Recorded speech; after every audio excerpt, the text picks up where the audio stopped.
Good afternoon, everyone, and welcome to the fiction panel at the St. Martin's Publishing Group's virtual conference for Marginalized Voices.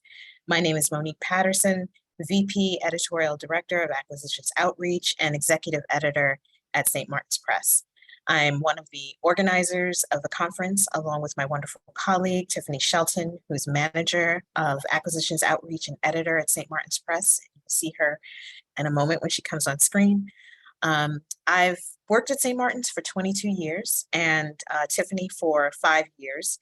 And it's a delight as women of color in our career to be able to open the doors that may have been difficult for authors to get through before, and to create new opportunities of access, to expose more talent from all walks of life to amazing editors who are passionate about the kind of books you are writing and are looking to foster bright careers.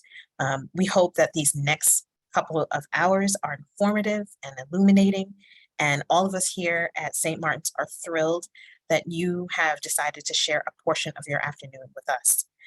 Now I will turn the panel over to our moderator, Erica Martorano, and we will get started. Just another reminder, this session is being recorded.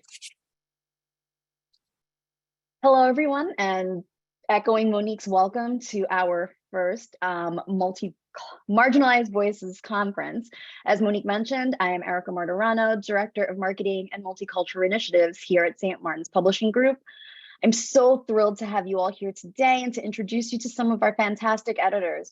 We're very proud to publish a wide variety of voices across fiction in multiple genres, including romance, commercial women's fiction, young adult, science fiction, fantasy, and more. So I hope you'll get a good flavor of everybody's acquisitions talents today. I am going to ask my lovely fiction panel to please come on screen. There you all are. And I'm going to have them introduce themselves, starting with Tiffany Shelton. Hi, everyone. My name is Tiffany Shelton. As Monique said, I am the Manager of Acquisitions Outreach and an editor here at St. Martin's, and I have been here for 5 years. I acquire across all of SMPG's imprints. I acquire adult fiction, select nonfiction, as well as YA fiction. Thank you, Tiffany. We're going to move on now to Vicki Lame. Hi, everyone. Thank you so much for being with us here today. I'm an executive editor who publishes adult fiction and teen fiction across genres for St. Martin's Press, St. Martin's Griffin, and Wednesday Books. Thank you, Vicki. We're going to move now on to Mara Delgado Sanchez. Hi, everyone. I'm Mara Delgado Sanchez. I'm an assistant editor at St. Martin's Publishing Group. I acquire adult and young adult in our lovely, lovely imprints. Thank you, Mara. We're going to move on to Keith. Kayla. Hi, I'm Keith Kayla. I'm an executive editor. I've been with St. Martin's Press for 34 years, and I've published across a wide range of genres in that time.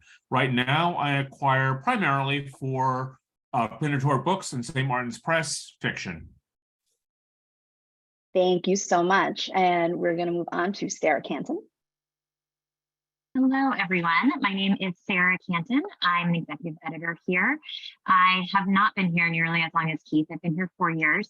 I am acquiring mainly hardcover fiction for St. Martin's Press, some narrative nonfiction, and occasionally a trade paperback original for our Griffin list. Thank you, Sarah. And on to our other Sarah, Sarah Goodman. Hi, everyone. It's so nice to be here. My name is Sarah Goodman. I'm the VP Editorial Director of Wednesday Books, which is our young adult imprint here at SMPG. So I acquire for this imprint, and I also acquire for SMPG adult fiction here and there, but primarily young adult for our Wednesday Books. And rounding out our fiction panel is our wonderful co-sponsor of this event, Monique Patterson. Hello again. As I mentioned, I'm VP Editorial Director of Acquisitions Outreach and also an executive editor at St. Martin's. And I acquire both commercial fiction and nonfiction for pretty much all of our imprints. So Monique, we're going to stay with you for our first question. What specific types of books are you looking to acquire right now? So I'm looking to acquire commercial fiction, as mentioned, which includes women's fiction. And that ranges from book club women's fictions and also women's fiction that kind of blends genres. It could be, you know, this combination of romance and paranormal, or romance and, you know, I love a good love story, but also grounded contemporary fantasy / paranormal and women's thrillers and suspense is what I'm looking for right now. Brilliant. Tiffany, I'm going to move on to you because you're next on my screen. Hi, so like I said, I acquire almost everything. I'm really looking for some great psychological thrillers in adult. I'm looking for some epic historicals that span the world. I'm looking for love stories that aren't necessarily romance because they may or may not end in a happy ending. I'm looking for anything with any kind of speculative twist or hint of magic. I'm also looking for contemporary and high fantasy. And what I look for in adult is typically what I look for in my YA fiction as well. So looking for everything across the board. And, you know, as, you know, this is creating this panel was part of my job, being able to uplift marginalized voices is a huge thing for me. So that is something I really look for in my work. Brilliant. Keith, you're up. Hi again. Okay, so, you know, with the 34 years, I've published pretty much everything. And, you know, started off doing a lot of gay lesbian fiction and nonfiction. I published over 100 titles in that rough area. But the majority of what I publish right now is overwhelmingly fiction and falls into the rough categories of crime, mystery, thriller, with some smatterings of mainstream fiction, often with a historical angle. What I'm looking for is writers who can take those forms, write them well, but give me a new spin on them in a different setting with character or voices that are not often heard in those genres. Wonderful. Mara, you're next. What are you looking to acquire? So in young adult, I'm looking to acquire fantasy in a non-Eurocentric setting. As Tiffany mentioned, it is also one of my goals to uplift marginalized voices. So I want to see all of these places that we haven't really seen before on the page. In my contemporaries, I like them more along the bent of paranormal thrillers or supernatural thrillers, as I like to call them. And I also love anything that has a romance. So if we have a romance in those, I am in. For adult, I also love my romance and my romantic comedies. And in women's fiction, I'm looking for psychological thrillers and, you know, family secrets and all of that very, very good stuff. Nice. Sarah Goodman, you're next on my screen. Hi. So I primarily acquire young adult for the Wednesday Books imprint, and Wednesday Books focuses on crossover older reader YA for the most part. So that is my passion as well. I like anything coming of age. I've always loved dark, contemporary, gritty stories. They're a little bit more difficult these days to publish, but I'm always looking for them. I'm also looking for, you know, speculative stories. I love anything that has a romance in it. I love craft. I love anything that plays with timeline. I love it when your story takes place within 24 hours and you're just rushing through the pages. I love anything that will just keep me up all night turning the pages, no matter what it is. And Sarah Canton, you're last on my list. Rounding it out. So I am acquiring across the spectrum of big upmarket commercial fiction, which can be book club and issue-driven fiction, domestic drama, historical, psychological suspense, and the occasional high-concept romantic comedy. I'm drawn to scrappy, dazzling, complex female voices. I love novels that are set in a closed room, sort of cloistered environment where it's a powder keg that's waiting to explode. I really edit from a place of character motivation. So I'm always looking for really richly developed protagonists who are kind of grabbing the reader by the hand and urging them to come along for the ride. I'm also drawn to novels where the reading experience is fundamentally altered by the narrative structure. To me, it feels more important than ever that we have fiction underscore for readers, that a story is really defined by who tells it and when and how. So anything that plays with that is of interest to me. And I am so sorry, you were not the last one. Vicky, I apologize. You're Okay, I'll one. forgive you because you're one of my favorite people. Just this time, I won't forget you again. So as I said, my list spans both YA and adult fiction. In YA, my taste sort of runs the gamut. You know, I love a great contemporary romance. I love fantasies of all kinds and everything in between. That can mean gothic novels, verse novels, and more. You know, I think the only thing I'm not a really great reader for is probably hard sci-fi, though I do love something with like a speculative bent, and then probably not thrillers. We have such great editors who do that way better than I ever would. And then in adult fiction, I lean more towards the romance, rom-coms, rom-droms, rom-sads, whatever you want to call them. I love them. I'm also really eager to find some great crossover fantasy and historical and some great book pulp fiction. I like to say that I'm an editor of books about big feelings, and that's really what I want across genres. I want complicated characters going through sadness and joy and coming out the other side chock full of hope. Fantastic. I am still going to stick with you though, since you mentioned that you love romance, and romance has a tendency to be very tropey. Are there any tropes that you're currently seeing in the marketplace that you think are perhaps overused and you would like them to go away? For me, no, I love them all and I love indulging in them all. And I think every author is going to handle them differently. You know, I think there's always a fresh perspective and a way to turn a trope on its head. So I think even if you're like, oh my gosh, there's so many enemies to lover stories out there, there are, but we could always use more. Keith, I kind of want you to take the same question, but maybe from more of a mystery bent, since that's kind of your bread and butter. There are so many tropes in crime and thriller fiction that should all be avoided. Basically, if your grandmother loved it, don't do that. Basically, I'm going to say, you know, just to name a few, there's the world-weary PI, there's the hard-bitten journalist, there's the humorous crime novel a la Carl Hiaasen that never worked commercially for anyone but Carl Hiaasen.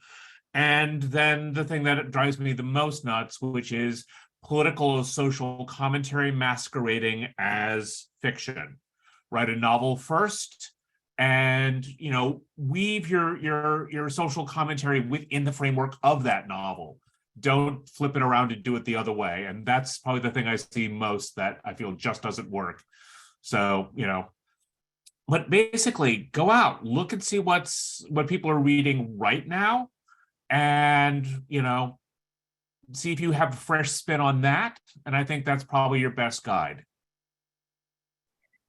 Sarah Goodman, what are you seeing too much of? We see a lot of fantasy. We really do. A lot of high fantasy. And I wouldn't say that that's not something we should keep seeing, because it's the genre that keeps selling and selling and selling. So I think there's still a very hungry market for it, but we see a lot of it. And I think what's important now is that we're seeing things that, while it may have tropes that we've seen a lot of, that it's peopled by different characters. So I think that's something that's really happening in YA now as well. You might be seeing a story set in a place that you've seen, but there's characters in that place that you've never seen before. So there's a lot of opportunity right now, I think, to freshen up some of the tired old tropes and YA settings. Okay. It's an exciting time. Monique, over to you. So I normally say that there aren't any trends or tropes that I'm tired of seeing. What tends to happen is that I see the same spin on those trends or tropes. So it just ends up being kind of almost feeling like regurgitated. Everybody's kind of doing the same thing, but not putting their own spark or spin on it. And I think that's really important. Now, that said, for me personally, we've been seeing so many rom-coms, which I absolutely adore. But I want to see, you know, more romantic dramas. You know, give me all of the crazy highs and lows, you know, super dramatic plot twists, you know, those kind of things. I personally would love to see more of those kind of things coming through the door. Excellent. Tiffany, because you're right next to Monique. You're next. Yeah, so similar to what some other people have been saying, I think it's like Monique especially said, more like people aren't putting their own original spin on things. Specifically something that I love. I love retellings or novels that are inspired by uh, works of fiction that have been in the zeitgeist for a long time. And I would love to see more people take their own spin on it instead of just setting it in a contemporary world, but having same similar like socioeconomic backgrounds and whatever else that the characters in the original novel came from. Like, give me more speculative bents to it. Like, put it in a small town in middle of America, or a small town in, I don't know, India, or somewhere that's different from what we're seeing constantly in retellings. Also, I think, because it sold a lot as well, the strong girl or strong woman narrative. I love seeing a strong woman, but that's not all we are. I feel like we encapsulate so many emotions that we don't have to be that all the time, especially Black women. So I'd love to see, more well-rounded characters. Mara, what do you think is overused? So I'm actually in the same boat of most of my colleagues. I love tropes. I have a set of favorite tropes that will make me pick up a book immediately, like enemies to lovers. That would be one. But I feel like I wouldn't say that they're so much overused as the fact that we haven't seen them being used by everyone. For example, where is my Puerto Rican enemies to lovers story with, another bent and like a very good plot? So I can't really say that I feel like I've seen them too often, because I haven't. There are, marginalized groups that have not touched these tropes, and, I want to see what that looks like. I So, love yes. that answer. I love that answer. Sarah, now you're actually rounding out the group, because I did get everyone on this go round. Now I am. Okay. So I really love historical fiction, and I think that and I love stories about secrets and families and old houses, and all of those things can be considered tropes. But I think a trend, or something that I'm seeing too often, is a setup where there's a storyline in the past and there's a storyline in the present, and the protagonist in the present is on the hunt for something that's already happened in the past. And the trouble with that is that there's not enough narrative tension. There's nothing at stake for the reader to feel invested in. The present storyline kind of becomes this bulky, unnecessary frame for the more interesting story that's unfolding in the past. And so anytime there's two timelines, I think writers really need to be cognizant of layering and integrating them, so that the two timelines are adding to the overall reading experience. They're more than the sum of their parts. You have to think that you're unfolding an onion, you're weaving a tapestry, you're not clicking through a slide deck and sort of alternating between like one scene in the past and one scene in the present. So that's something that I'm looking for in historical fiction, something that can avoid that. Excellent. Tiffany, Mara, and Vicky, this next one is for you three. I will leave it up to you to decide who's going to take it first. What efforts do you think need to continue being made, or just need to be implemented, in order for us to continue diversifying the publishing landscape, specifically from an author bent? Yeah, I can definitely go first on this one. I think removing as many barriers to entry as possible is a big thing that needs to happen. That's why having this conference was such an important thing to me, because I feel like there's so many conferences out there, but a lot of the time, there is the financial barrier, or the barrier of it not working for, everyone's work schedule or life schedule. So I think, having more events like these, where not only are they free to attend, so you're not spending any money, but they're at times where, you can just hop on during your lunch break and join. You can hop on after you put your kids to bed and join.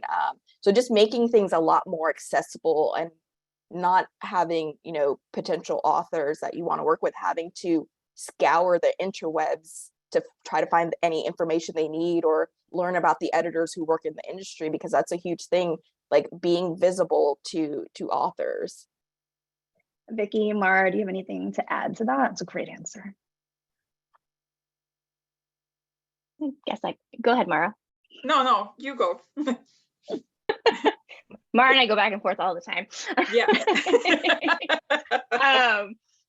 I would say something I just try to do on my end to help authors is really just to pay attention, pay attention to my list, pay attention to the lists I acquire for, the bookshelves I'm seeing at stores, the greater publishing landscape, and then just really ask myself what's missing, what stories aren't we seeing? What perspectives aren't we seeing? Are there stories that maybe we have a few of, but we could use a heck lot more of, so just pay attention in a very conscious way and, ask yourself about the reality of what you're seeing and, try to really use that as an opportunity to open things up and make sure everyone's getting to share all the stories they have in them to share.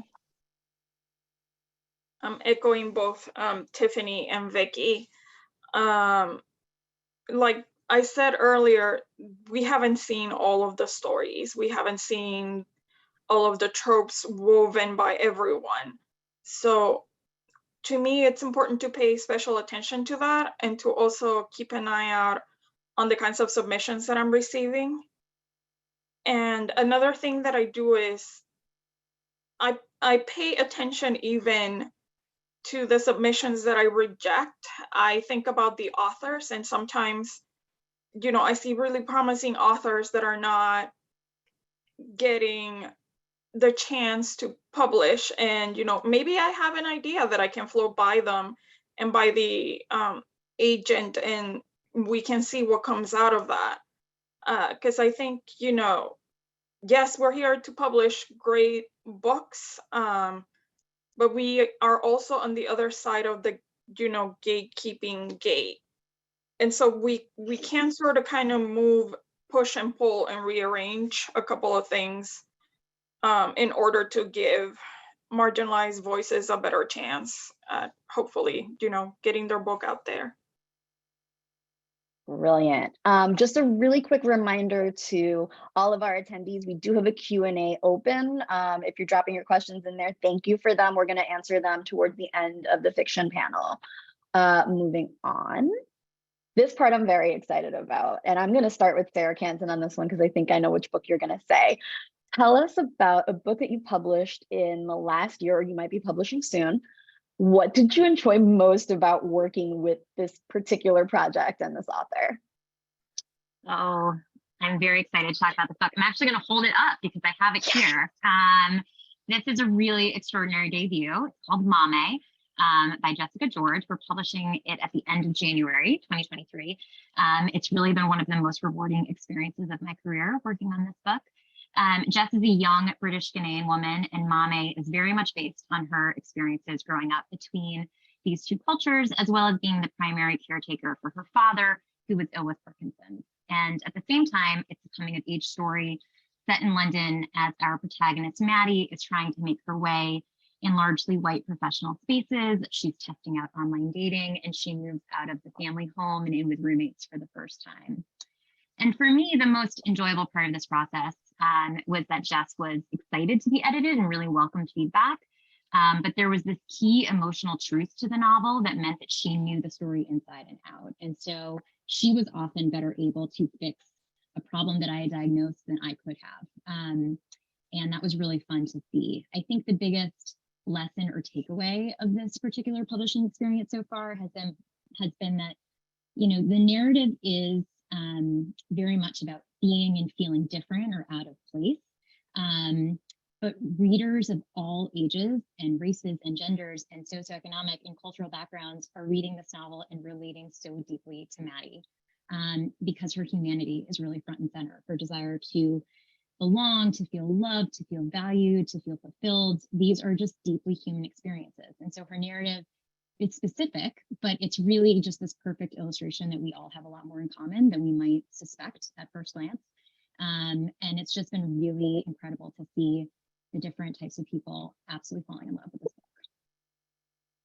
Thank you for that, because I'm also totally obsessed with this book. This is fun for me because I'm going to play a guessing game as to what book you're all going to select. Because I've got one in my brain that I think you're going to pick. Vicky, you're next. What's the book that you published in the past year that was super gratifying? And what I feel about like you're probably gonna be right. So ahead, I believe it was in July, I published a very wonderful spicy romance called Bet on It by Jody Slaughter that features not only a bingo-based sex pact, and that is probably the first time I have ever seen that in a book, at least that I've read, but also just really wonderful nuanced portraits of mental health and sort of characters figuring out the best path for themselves within that. You know, it's a great pairing of sort of like sizzling and serious, and Jody really, really did that beautifully. You know, it follows Asia, who's a plus size Black woman who struggles with anxiety, and Walker, who is a white man with childhood-based PTSD, and they meet at bingo when he goes with his granny. But as soon as they hang out without his granny, the sparks fly. You know, this book was just a lot of fun to work on, and really from the jump, my first conversation with Jody, she was just so effusive and so full of joy for this world and her characters, and you know, that you just really, hearing her talk about them, you really fall in love. And when you're reading her book, you can really tell how much she loved it. And, you know, I think that's something I really look for in any author, actually. You can tell when they love their characters and you sort of love them too. And, you know, a big thing for me, just as an editor, is always voice. I love voice. I love seeing new voices, but I also feel, you know, deeply aware when I'm reading voices that are voices I did not grow up with. And so, you know, I think by celebrating her characters with her, it just really helped me further celebrate the kind of voices I didn't grow up with and that I really want to see more of. Okay, I am 2 for 2 with my guesses. I'm gonna throw a wild card in the mix because Keith, I probably can't guess what yours is. Really, Erica? Come on. We're going to go with Things We Do in the Dark by Jennifer Hillier. I should have gone with that. I've been publishing Jenny Hillier for a while, and she's a superb writer of psychological suspense. One of the things that's always been interesting about her is she writes, you know, about a world that is the world she looks out and sees. Her characters are women of color. Quite frequently, they are, so are the men. She doesn't sort of have the presumption of an all-white world that I think a lot of writers come from in this genre, and that's adds an extra spice to it. She doesn't really write about race. She just really is writing a full psychological suspense novel about a you know, characters. They just don't happen to be white middle-class people. And with Things We Do in the Dark, she took it a step further, and she actually, her main character shares her own personal background as a Filipina Canadian, and that adds a certain depth to both that character and how she sees the world and how the world reacts to her, but also, and probably, you know, interestingly enough, you know, that character's, you know, screwed up family. I mean, I wonder what Thanksgiving is going to be like this year at her things, if any of her relatives see themselves in the side characters. But it is really, you know, it adds a sort of a depth and humanity to the work that is so frequently missing. That's probably a downside to being related to a thriller writer. You're reading the book and trying to figure out if you're getting, you know, if your name pops up as a murder victim. What did you do? You know, you gotta wonder. Mara, what's a book that you've worked on recently that really touched you? Let's see if you can guess this one. No. You go. So, Night of the Raven, Dawn of the Dove by Rati Mehrotra.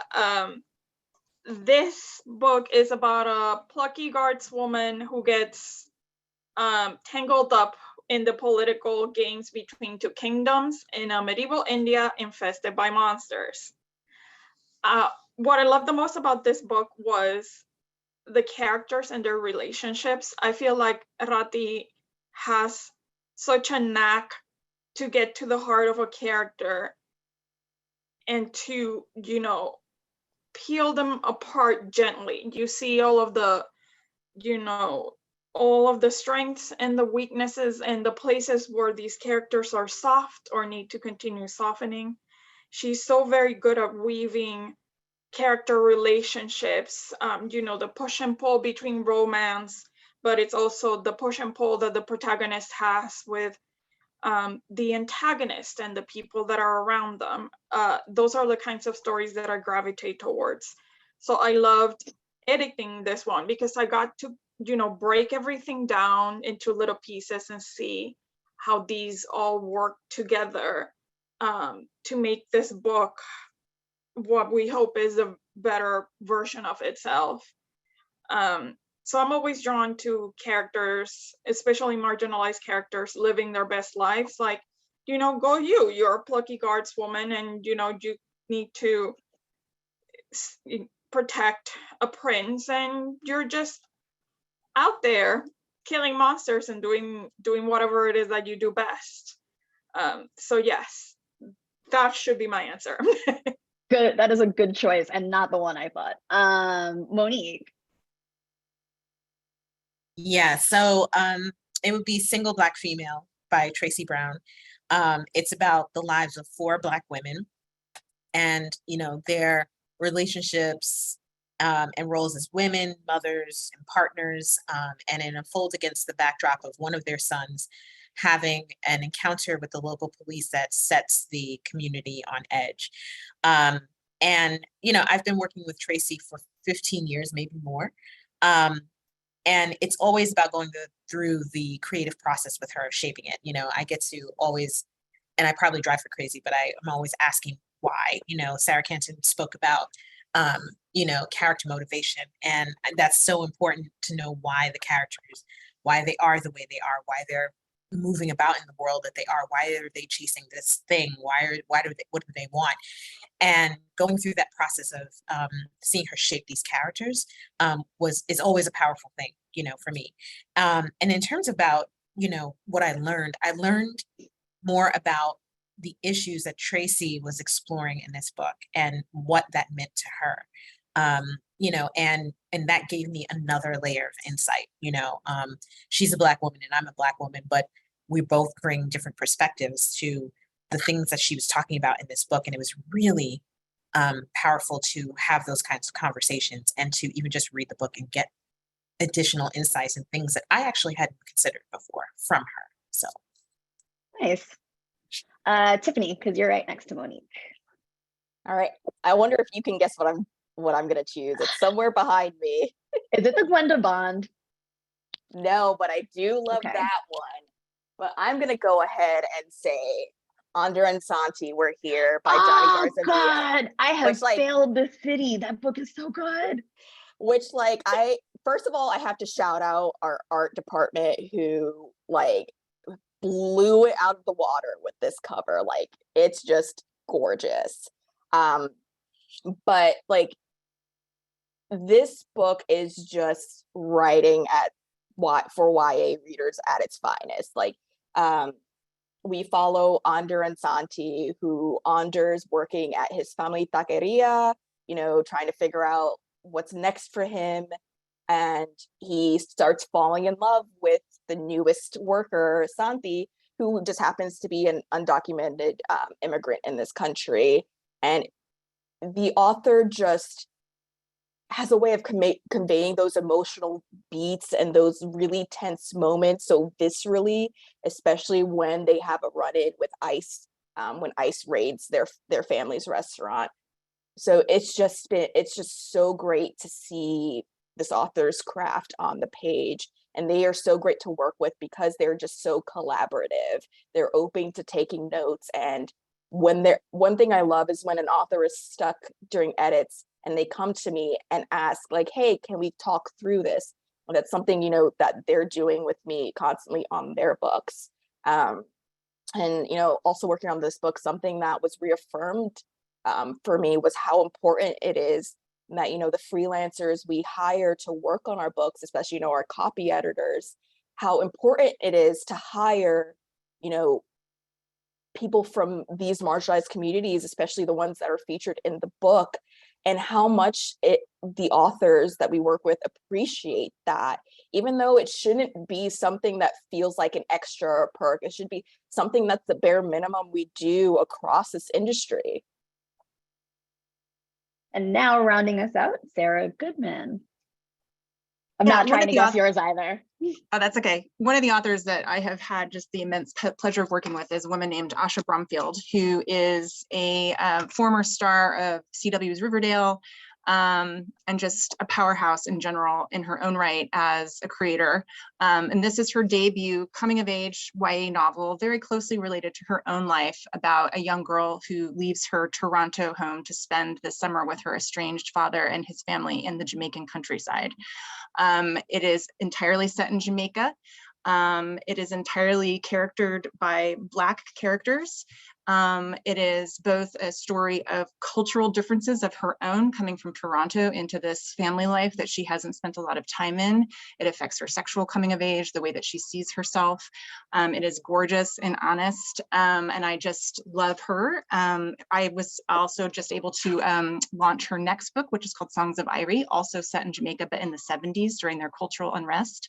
It has been I just feel like I've learned so much working with Asha. I've learned so much just about her own family and what her life was like, and just how honest she's been with me. And I feel sort of really grateful for that too, because I think, you know, as editors, we really do have to sort of dig around in people's hearts a little bit, and it's asking a lot of them sometimes. And she was very generous with that. So it's been an immense thrill. Fantastic. Sarah, we're going to stick with you, and this is going to be a bit of a lightning round because I want to make sure we've got time to take questions, which are coming in so fast and furious. Thank you all for participating. In a sentence, what advice would you give someone just starting out trying to be an author? One piece of practical advice. Ask all the questions. No question is a dumb question. Publishing can be incredibly insidery and nuanced, and what editors or agents think that you might know, never assume. And any question is okay. Never hesitate to ask a question and fight for yourself. Monique? So I would say always be open, always be yourself, keep learning how to be a better writer, be teachable, be curious, and be bold. That's especially important, be bold.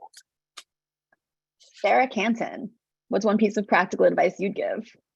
My practical advice is ask yourself why you are the only one who can tell this particular story, whatever the story is, and make sure that your manuscript is infused with the answer, that the answer is apparent on every page. Vicky. Write the book that gives you joy, because I guarantee readers will be able to tell, and that joy will be infectious no matter the genre. Oh, that's good. That's a great answer. Tiffany. Yeah, read everything you can in the genre you want to write in, but also read other genres that have similar emotional beats to the one you're writing in as well, because I feel like, you know, you could be writing a family drama, but like reading romance and reading thrillers can help with those, you know, the tension, the emotions, all of that. So just read like any kind of emotion or tension or anything that you want to bring into your novel, read outside of your genre too. Keith, what would be your advice? Okay, I'm going to be terribly specific. So that is that there are, when you're writing about characters or places or setting, there's what you need to know as a writer to be able to write these characters effectively. And there's what the reader needs to know to be able to understand and follow the story. And what the reader needs to know is always much less, and default to what the reader needs to know. And finally, whatever you're writing, finish it. I don't care if it goes off the rails in the middle. I don't care if you sort of lose track of it, finish it. Even if it means at the end of it, you put it in a drawer and start something else, finish what you start. Excellent. And Mara? Find your people/community. Writing is such a solitary endeavor. It is important to have you know, maybe it's one person, maybe it's several. It's important to have community. They're the ones who will cheer you on. They will, you know, help you brainstorm ideas and situations, and make sure that these people that you find are actually critique partners, not just someone who says like, your book is great. Of course, your book is great. There can also be other things that we can do to make it better. So you need, you know, someone who can help you with that as well. So just, you know, find your people. That is also really good advice, and something that I think you can all do pretty easily enough on the internet. There are tons of writing communities that you can join. The Bookstagram community, for example, is a great space to find people who are either writing or reading within the genres that you're looking to work towards. So that's a wonderful spot to start. And Mara, thank you for making that point. All right, it's time for some questions from our audience here. Monique, we're going to start with you. You used the term genre blending earlier on. And this question is, traditional book writing instruction will tell you the key to getting noticed by publishers is to be very specific about the genre you're writing. Can anyone, you or anyone else who chooses to participate here, elaborate on how you approach works that cross different genres? Well, usually there is, you know, like a main genre that someone is writing in, right? So if you are writing, I'll take romance because I love talking about love stories. So it's a romance, you know, it is about the love story between these two main characters. However, it usually also is, you'll have a thread of suspense in there sometimes. Sometimes there is, it's usually never just one genre. You're usually always bringing in at least a thread of 1 to 2 other genres when you're telling a story. So that's, you know, that's one thing to kind of like keep in mind. Like even when you are writing within one genre, you're still weaving in other pieces or threads of other genres. Now, when I talk about genre blending, it's a little bit, it can be a little bit more than that. And you really have to understand what it is you're doing, because you can kind of like end up going off the rails with that. And I think that, you know, it's something that is almost kind of equal parts of something. So it is part romance and also, you know, suspense. And they almost have equal weight. So when I talk about genre blending, it's almost as if 2 genres have equal weight within, you know, the story. So you need to know how to really work with both of those genres, understand what the readers who love that kind of thing are looking for. And I'll say, you know, anyone who blends more than one genre, that gets a little harder. And I've seen books like, for instance, Station 11 is a great book that blends, I mean, several genres. Not the easiest thing to pull off, but just putting it out there, I would love to find something like that or someone who can do that. But that's pretty much what I mean. Does anyone have anything to add to the genre blending discussion?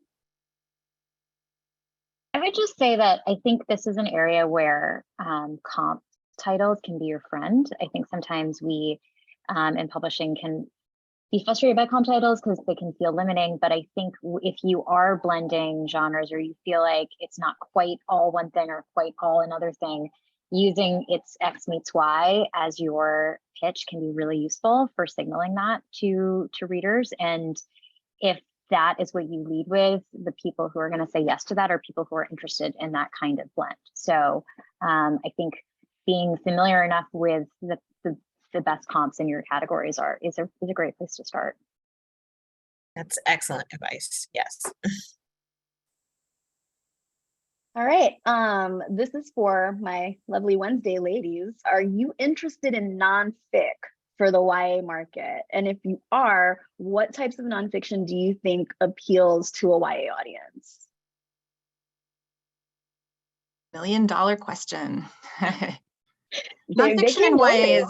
Nonfiction fiction and YA is hard. It is, and I think Wednesday tends to specialize in commercial fiction, and because I think we've just sort of found our lane wide open there, and I think houses like Norton and other places like that do really well with their YA nonfiction. But we love to try, and I think in particular what we do well with is something that has a little platform driven. The author has you know, the bona fides to speak on the subject.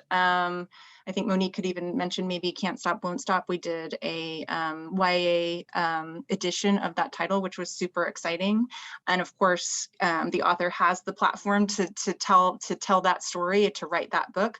But it is hard. And I think for us at Wednesday, because we're a commercial publishing house, we do need something that has a little bit of a boost for us to help us get it off the ground. But that's been my experience. We're always open to it and always willing to try. And I think anything that has, that's bringing something specific to the YA audience helps. It's not always just a question of, like in the example of doing a YA edition of a book that was already published as an adult book, you have to be very intentional about it. You can't just like slap, hey, this is for the YA audience on it now. You really do have to, I think, change it and speak to the younger reader that it's intended for. I don't know if Vicki or Mara has more to say. That was a great answer. I was gonna say, I see a lot of head shaking. I think you encompassed it all.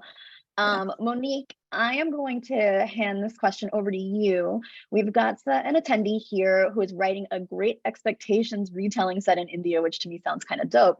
Would this be considered commercial fiction? So it sounds very commercial to me. I actually saw the question and I marked it. I was like, I want to answer this because I'm like, please send that to me. I would love to read that. As soon as you said, you know, a retelling of Great Expectations set in India and that there's a romance, even though it's not strictly a romance. Oh my God, I would love to read that. That sounds amazing. Yes, please. There you go. I love that we're making some nice author-editor connections here. So I am going to give this one to Sarah Canton because I feel like this suits your list a little bit more than the rest of our panelists. What advice would you give to authors who are writing literary or literary/commercial crossover fiction? Yeah, so I think that the most important advice I would give is that even if you your work is literary, your comps for your book are literary, there needs to be a plot. There needs to be storytelling. And I think that keeping that in mind and keeping in mind the questions that the reader should be asking as they're moving through your story, I think will really help shape the narrative. And when you're querying agents or, when an agent is reaching out to an editor, it's the question that is like the primary question of the book should be the thing that you're leading with. And a literary book can take different routes towards answering that. But there should always be a question that is pulling the reader through, and that you as the author are really wanting your narrative to answer in some way. That would be my advice. Excellent. Does anyone have anything they want to add to that? I see a lot of head shaking. Okay.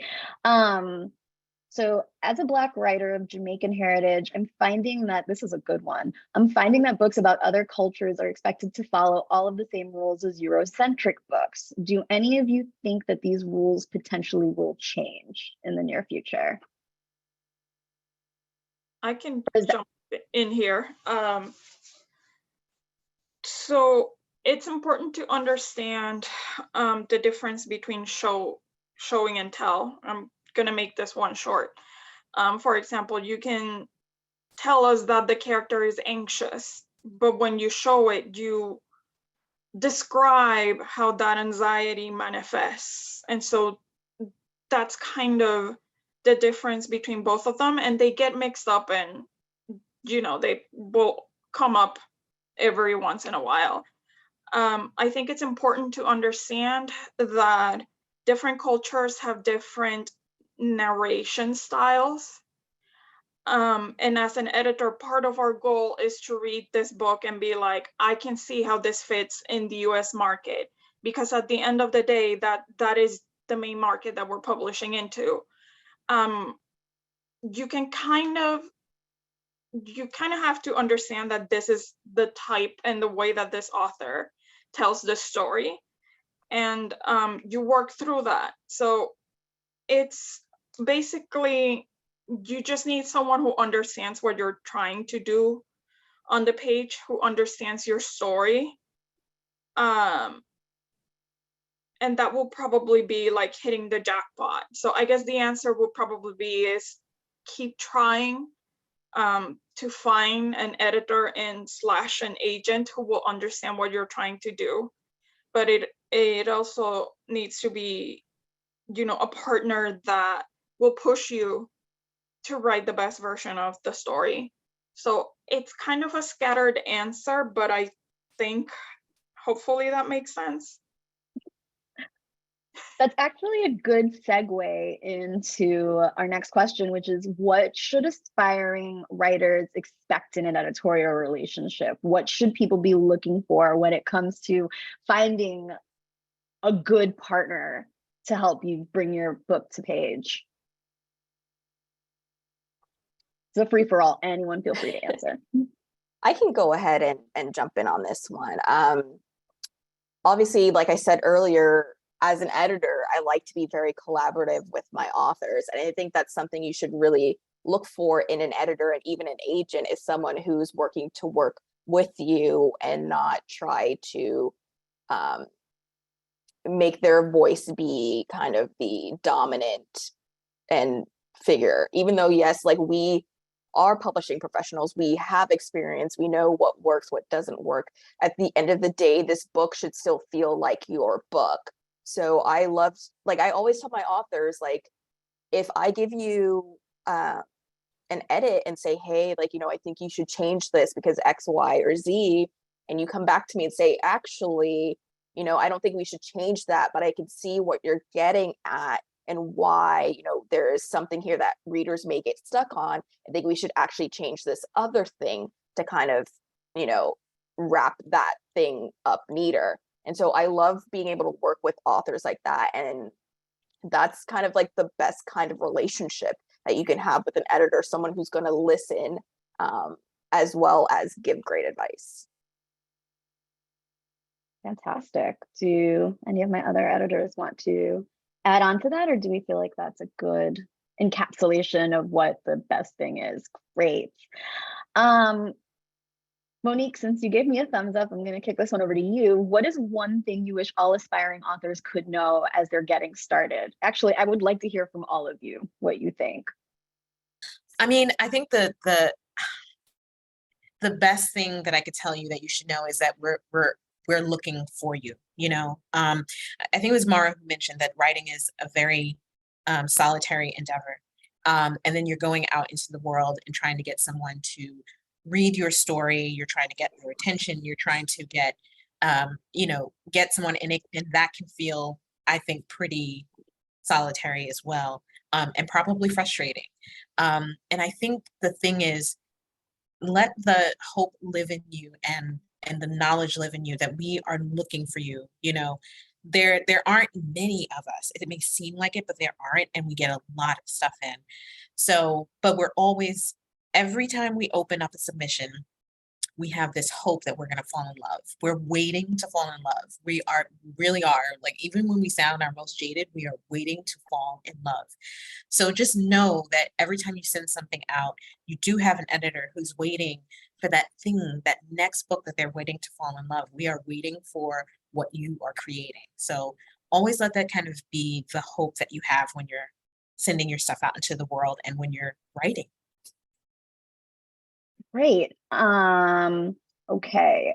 I see a lot of questions in here about keeping your head up and your hopes high as you're continuing to try and get your book published.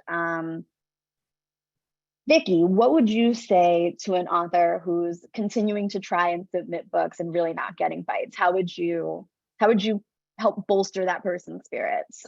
Well, first of all, I think, a lot of authors or authors who are going to be official authors at some point are writing, and a lot of them are seeing other writers online who are showing all of their successes. It's a very sort of shiny place to be. And you just have to sort of remember that everybody's journey is different. A lot of those authors had just as many rejections, or they had just as many agents who were like, oh, this isn't for me, because they hadn't arrived at that one person who eventually did go, oh my gosh, this is it, I have to have this, and then help to bring their book into the world.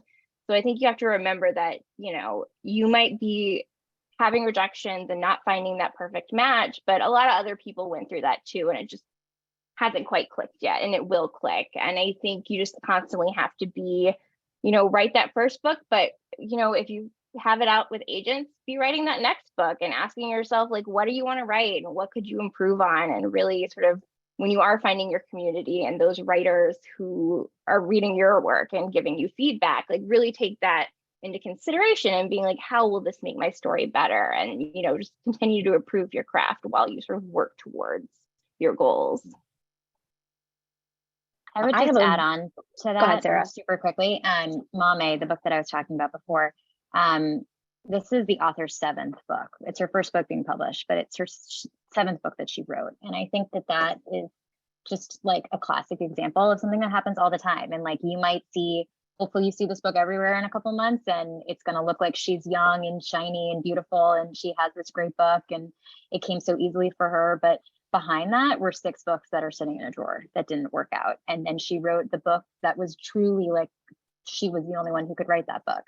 And I think that's a really great thing to internalize, is like, it may not be the first, it may not be the second, it may take 8 books, but really digging into the story that you are the only one who can tell is often going to be the one that's going to break through the noise. I think a great way to encapsulate all of that is that saying publishing is a long game. Like, even if you get your book acquired by an editor, that's still another almost 2 years before your book will ever be on a shelf. So, you know, if you're querying, you have to keep that in mind too. Like, everything in publishing is a long game. You're never too young to get published. You're never too old to get published. You know, you just have to find the right champion for your voice is the whole thing. And maybe that person is not in the industry yet. Maybe they're just about to graduate college and, you know, break into the industry. So it's really, you know, a long game. Just keep trying and know that like someone out there does want your voice. For marginalized writers who can't afford agents or get agents to look at them, are there open submissions for BIPOC manuscripts? I feel like this is a very important question for us to make sure we answer live for everyone. Sarah Goodman, because you're nodding your head. I'm gonna start with you. Well, number one is you should never have to pay for an agent. I think agents, that's not, and I know that there are some agents out there who claim to have to charge you. That is not something that is seen as acceptable by anybody in the industry. An agent takes on your book, and the only time they get paid is when they sell your book to a publisher. So that's first and foremost. And I'm sorry, what was the second part of the question? It was just, are there ways to get agents to notice BIPOC submissions? Yeah, absolutely. And I mean, I think there's been all sorts of like the pitch wars online. I think that that Twitter has kind of opened that space up quite a bit for the publishing community in general. It's been such a thrill for us on our side too, to see so many different voices come through those types of opportunities. So I would say that those have been the most significant for us on the publishing side. And, you know, I hope are open resources for people to be able to use. I know I know it seems like a ton of people come on. I know that I see a ton of people engaging with them. And I know on our side that the editors and agents really look forward to those times when those come online, because it's just an opportunity to find so many new voices. Fantastic. I will also say, you know, I see, you know, slowly, you know, other publishers, and, you know, we do have some things ourselves as well that are starting to do specific open call for submissions from BIPOC writers. I think that's going to maybe become more common, you know, as the years go on, because a lot of publishers are really excited about diversifying their lists. I just think that it's going to take a little time, because just like any other business, we are a business. We have, you know, legal steps we have to go through. So if you're not seeing, you know, these, you know, as many publishers having open calls right away, you know, it's just that it takes time for that kind of stuff to be implemented. But I have a feeling that, you know, in a few years, we're gonna see more publishers than there are right now having open calls, and then even a few years after that, even more. So it just takes time. Thank you for mentioning the open call. At the end of the fiction panel, I am going to drop a link. Minotaur Books is actually running a contest that if you are writing a thriller, you should please go ahead and submit yourself for that. There'll be more information at the link at the end. Would you say, Keith, because Jenny Hillier is referenced in this question, would you say editors are more drawn to stories from marginalized writers where the identity is seen as central to the story, or where the identity is not driving the story? That is an almost impossible question to answer. It really depends on the book. What's the book you're writing? In Jenny's case, what she writes and has always written has been, you know, very dark thrillers. And, you know, that she, you know, brings in race in a tangential way by, you know, making characters that are people that she recognizes and sees in her own mirror is, you know, part of it, but it is not the driving factor, which is the funniest thing is you look at some of her foreign editions and the covers are blonde white women, and we all laugh because clearly they have no idea what goes on within the book. It somehow got missed. That said, I think both can work. I don't think there's one preferred over the other.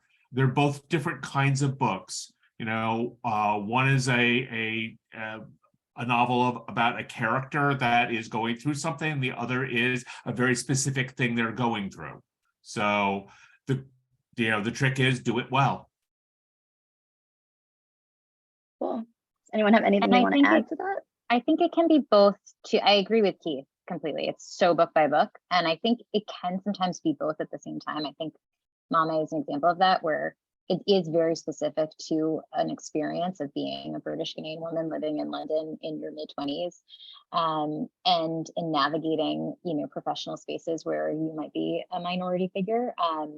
But it's also about, like, it's about dating, it's about grief, it's about mental health. So there, I think a book that really is grounded in a character. This goes back to character, like a character's experience of the world. We're never just one thing. We're never just one identity. And really letting the multifaceted parts of your identity kind of come through in a character, letting a character be, you know, many things at once, I think is one way to another way to frame that question. As a marginalized author, we get told so many times this book is too niche. What do you tell these writers to lift their spirits? And they just wanted to say you're all amazing for doing this. So thanks again to all of our panelists for showing up. But Monique, I'm going to give that one to you. Yeah, I think because you saw me go, ha. I did. You know, I mean, look, I ignore that. I'm just gonna say it BS because it's BS. It's you know, I mean, kind of telling somebody that their lived experience is too niche is another way of saying I don't get it, which it would be more honest to say I don't get it, as opposed to trying to tell somebody like you're too odd or too unknowable. You're not unknowable, you're not too niche, you know, this is your lived experience. If you have someone who says that to you, that's not the person you want to work with, you know. And so I would say that that's your first sign that this is the person who is not going to understand your work or you, and you should move on. That's what I think. Have you ever loved a book but had to pass on it anyway? People are curious what other factors come into play when it comes to acquiring a book. Anybody can take this. I see a lot of nodding. That's every day.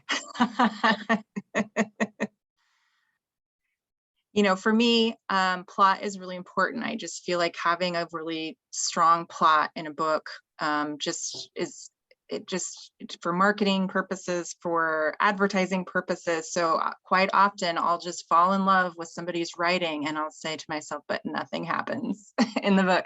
So, you know, that can, but then there are plenty of books out there that are published where it's just about the writing and the journey of the character. I think it might just be specific to what I know how to publish well.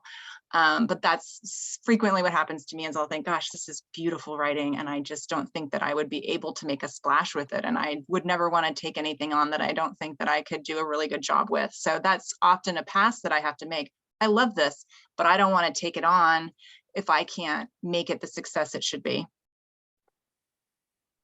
Sometimes that comes down to, you know, an imprint specialty.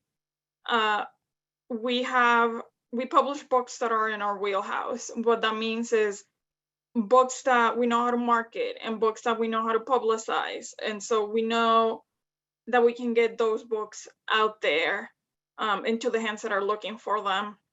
Now, we can gently start pushing those boundaries of what's in our wheelhouse.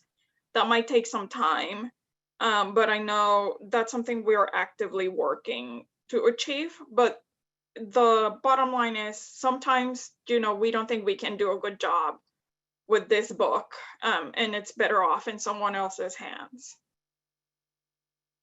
And I'm going to agree with Mara on that one and just say one more thing. There have been books that I have loved, but I've been unable to convince my colleagues and my bosses that to share that vision. And publishing is a collective operation.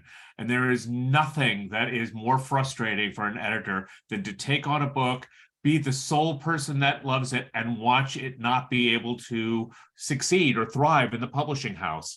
So if there's one thing you learn as an editor is if all the other voices around you aren't understanding the book or aren't seeing your vision of a book that you love, it's better for everybody if you step aside.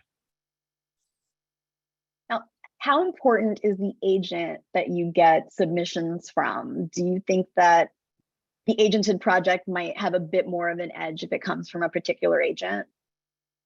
Tiffany? I think there is a two-part answer to this for me. One, I think it's more that you as an author are working with an agent that understands you and your work, and that really knows how to pitch it. I think that's what it comes down to, you know, which projects get seen quicker is how your agent pitches it in their initial email to an editor. That is a huge game, because if an editor isn't enticed by that pitch, it's hard for them to get excited to actually read the pages. So I think that's more important than, you know, who the agent actually is. It could be someone, you know, junior, up and coming, or it can be someone who has been in the business for 30, 40 years. I don't think that necessarily matters as much as that they know how to pitch your book. Just to jump on that a little bit more, what is the difference between an agent and an editor? I see this question a lot in our chat also. I'm going to jump in on that one. So an agent is your business manager. They're the ones that are taking your work. They're the ones that are supposed to know which editors are best to approach. They're the ones that are going to negotiate the contract. Your job with that agent is largely business, largely fiduciary. Do they do some editing? Quite often. Not all of them do, some do. And your editor is, an editor's role is very simple. An editor is the author's advocate to the house and the house's advocate to the author. They are the intermediary. They're going to help you work with the book if they think it needs work to, make it the best possible version of the book you're trying to write. But they're also the one that's going to present your vision to the rest of the house and try and sell it so they can then go out and sell it. So it's not necessarily, whereas an editor is a project manager, your agent is your business manager. Vicky, when you acquire, are you looking for perfect writing or are you looking for a great story? Like, what's the primary driving force behind your acquisitions? I would say a great story. I mean, you want there to be great writing too, but more than anything, I think the great story is what sweeps you up in it. I think you need compelling characters and a compelling plot and all of that. And, writing and plot and all. I mean, frankly, we're editors. We buy things to edit them and help you sort of achieve your vision. So I don't think any of us are looking for the book to be perfect. We just want to sort of see the greater potential in it. And a lot of times, we're talking with authors before we consider acquiring their books because we want to know, oh, are you open to this? Are you open to that? What other ideas do you have? So I think it's sort of that you should consider your book with us almost a conversation starter. But I think none of us are looking for something that is 100% perfect. This is an interesting question. Publishers request comp titles to continue on the comp title conversation from before, from the querying process on, but I've heard a number of people mention how that can play against marginalized communities because of the mindset that there's already one in the marketplace. Do any of you have any tips for selecting comp titles for marginalized authors in particular? So I would love to jump on this first. So I think at least for having a recent comp within the last few years, I think that's more important, once an editor acquires your work and they are trying to, sell your book to all of the in-house teams. I think for, an author pitching their work to an editor or to an agent, it's great to have those as well, just because it shows the market that you're trying to publish into. But I always say, don't just stick to books as comps. You can also comp your work to a book and also a movie, or a book and a TV show, or a book and a music video, or a song, because it gives that feeling, or that specific vibe of what your book is going to be. And I think, if someone says, oh, that thing is already out there, they're not the best champion for your work. Because like Mara says, we haven't seen everything from everyone. There's still space for things. It's how you pitch it that makes it sound different from something that may already be in the market that is the most important thing. Anyone have anything to add to that answer? Which I think was a very well thought out, well done answer. I think we have time for one or two more questions here. And I want to keep them practical. And editors, I highly encourage you, if you see any questions in the chat that I'm not going to have answered live, please feel free to type your answer in. How can debut authors stay up to date on book contests and competitions? Is there a database? Is there any social media you recommend that they follow?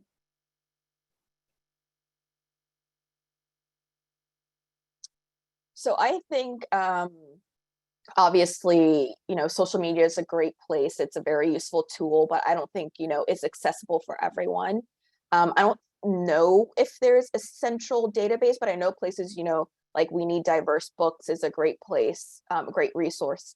DV Pit, not only just the Twitter contest, but also their website, and they have a yearly conference as well. That's such a great resource. I just think places like that will, tend to update people on things like that. So I think, just staying, following those places is a great way to find those things. Anyone have anything to add to that before I find our last question live? Okay. When you receive a manuscript, and this feels a little loaded, but I'm going to ask anyway because it's fun. What would sway your decision to offer to publish it, even if you see there are several changes needed to elevate it? I'll take that. But it's go for it. I mean, honestly, that's kind of what we do, right? I can get something in and really see that it's kind of like a diamond in rough. I think for me, and I think a lot of my colleagues will agree with this, is the ability to see, when I look at it and I go, I know exactly what needs to happen here. I know exactly editorially what needs to happen. Having that conversation with the author about that editorial vision before, I even offer on anything, just to make sure that we are in alignment. And if we are in alignment, then, you know, I'm very eager to, you know, proceed. You know, sometimes we actually have authors who we've been working with a very long time, and they send in a book, and it's a real diamond in the rough. I mean, it's rough. And that's what we do. We get in there, we roll up our sleeves, and we help them to get it to where it needs to be. So that's never intimidating. I think it's more important that you actually can see what can be done, and then being in alignment with the author about what needs to happen. Fantastic answer. Does anyone have anything they want to add to that? Yeah, I just want to like emphasize how Monique said that, you know, when we do love a book and we have changes we want to make, we have that phone call with an author before, and we, you know, tell them all of those changes. As an author, even if we offer on the book or whoever else offers on the book, if you do not agree with any of those changes that they mentioned to you over that phone call, or maybe their vision for it is just completely different from yours, you don't have to take that offer. Like, it's great and exciting to have an offer on your book, but don't take an offer just because it's an offer. Make sure that editor is aligning with your vision. It's a great spot to close on. Thank you all so much to our panelists, Monique, Tiffany, Vicky, Sarah Canton, Mara, Keith, and Sarah Goodman. I am dropping the link to the Minotaur first novel competition that I mentioned earlier in the panel to you all here. Please feel free to click on that and learn some more about this. The website that we put together for this event also has tons of information about our imprints, so please feel free to peruse that. The editors are going to run through some of these and see if they can answer a few more of the questions that we didn't get to live. And thanks again. We're going to take a quick 10-minute break, and then our nonfiction panelists will be joining you.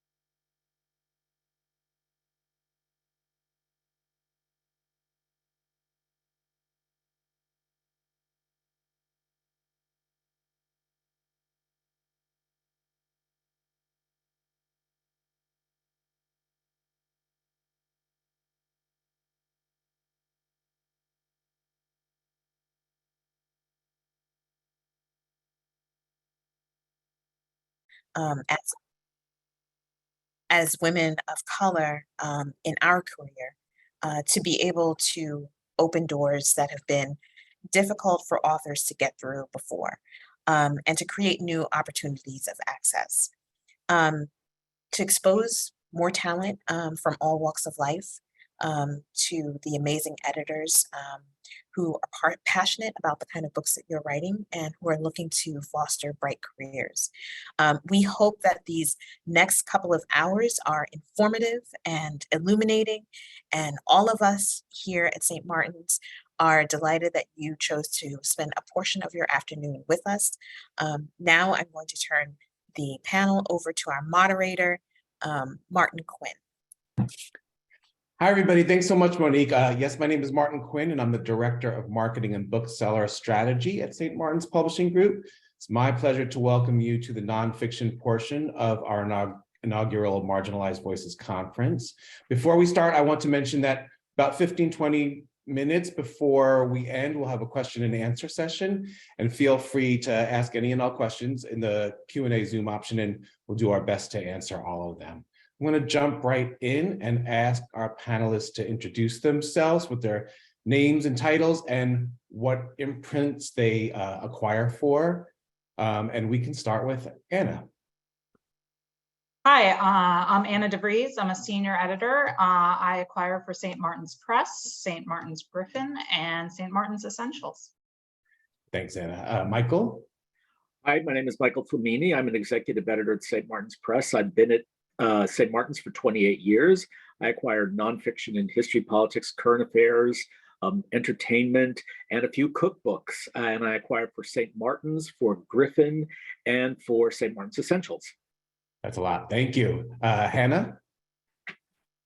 Which one? I'm so sorry, Hannah Phillips. We have this problem a lot. We do. I won't do that anymore. That's fine.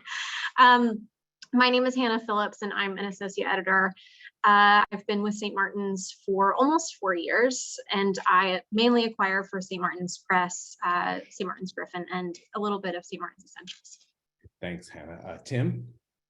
Hey, I'm Tim Bartlett. I'm an executive editor for St. Martin's Press. I've been at SMP for just going on 10 years. I acquire in the areas of current affairs, narrative nonfiction, history, and business. It's great to be here. Thanks, Tim. Hannah O'Grady? Hi, I'm Hannah O'Grady. I've been at SMP for going on 7 years, and I'm an editor acquiring in fiction and nonfiction, predominantly at SMP and Minotaur imprints. Thanks so much. Joel? Hi, everybody. I'm Joel Fatinos, and I'm really happy to be here. I'm the founder, vice president, and editorial director for St. Martin's Essentials, which is our lifestyle and body, mind, spirit imprint, which only began publishing in 2019. Thanks so much, Joel. And Monique, do you want to introduce yourself again, or? Yes, happy to. As I mentioned, VP Editorial Director of Acquisitions Outreach and Executive Editor at St. Martin's Press. And I acquire commercial fiction and nonfiction for St. Martin's Press, Griffin, Wednesday, and I think I covered everything. almost all of them. We'll be here for a while if you forgot something. Thanks so much, everybody, for taking the time to join us. Our first question is a question that I always am curious about. What are you looking to acquire now? And I'm going to go in reverse order, and we can start with Joel, if that's okay. Oh, okay. So what am I looking to acquire? Well, our imprint is a lifestyle and body, mind, spirit lifestyle, imprint. And that's a broad category. And since we're only 3 years old as an imprint, we're still evolving in which of the categories within that, will work best for us. I would say, what I like to say is that we always look for smart self-help. And I like authors and books that are really ahead of the curve. And while we pay attention to trends, I like to think that our imprint is the imprint that tries to set the trends or looks for future trends. In general, we publish general self-help, health and healing, soft business, which means books that are businessy but are really for a general market, creativity, progressive faith, and spirituality. And we're always looking for new perspectives in each of these categories, especially from diverse authors and teachers. I think these categories really need new voices. They super need diverse perspectives. And I'm constantly searching TikTok and Instagram and conferences to find teachers and authors from diverse perspectives. So if you're in this area, please begin to develop your following on social media so you can be seen. So that's my answer. Thank you so much. Soft business, that's new to me. That's interesting. Hannah O'Grady, you've been acquiring some great titles lately. What are you looking for? So I'm one of those classic SMP generalists who's a little bit all over the place. One of the great things about working here is that you're not really boxed in and you can acquire in a lot of different areas at once. So I have a lot of mysteries on my list, and I'm particularly interested in acquiring books in that genre, from cozy to thriller, that are engaging with conversations around criminal justice, thinking about real world issues and sort of challenging the power structures that we think about and we associate with what it means to restore law and order at the end of a mystery.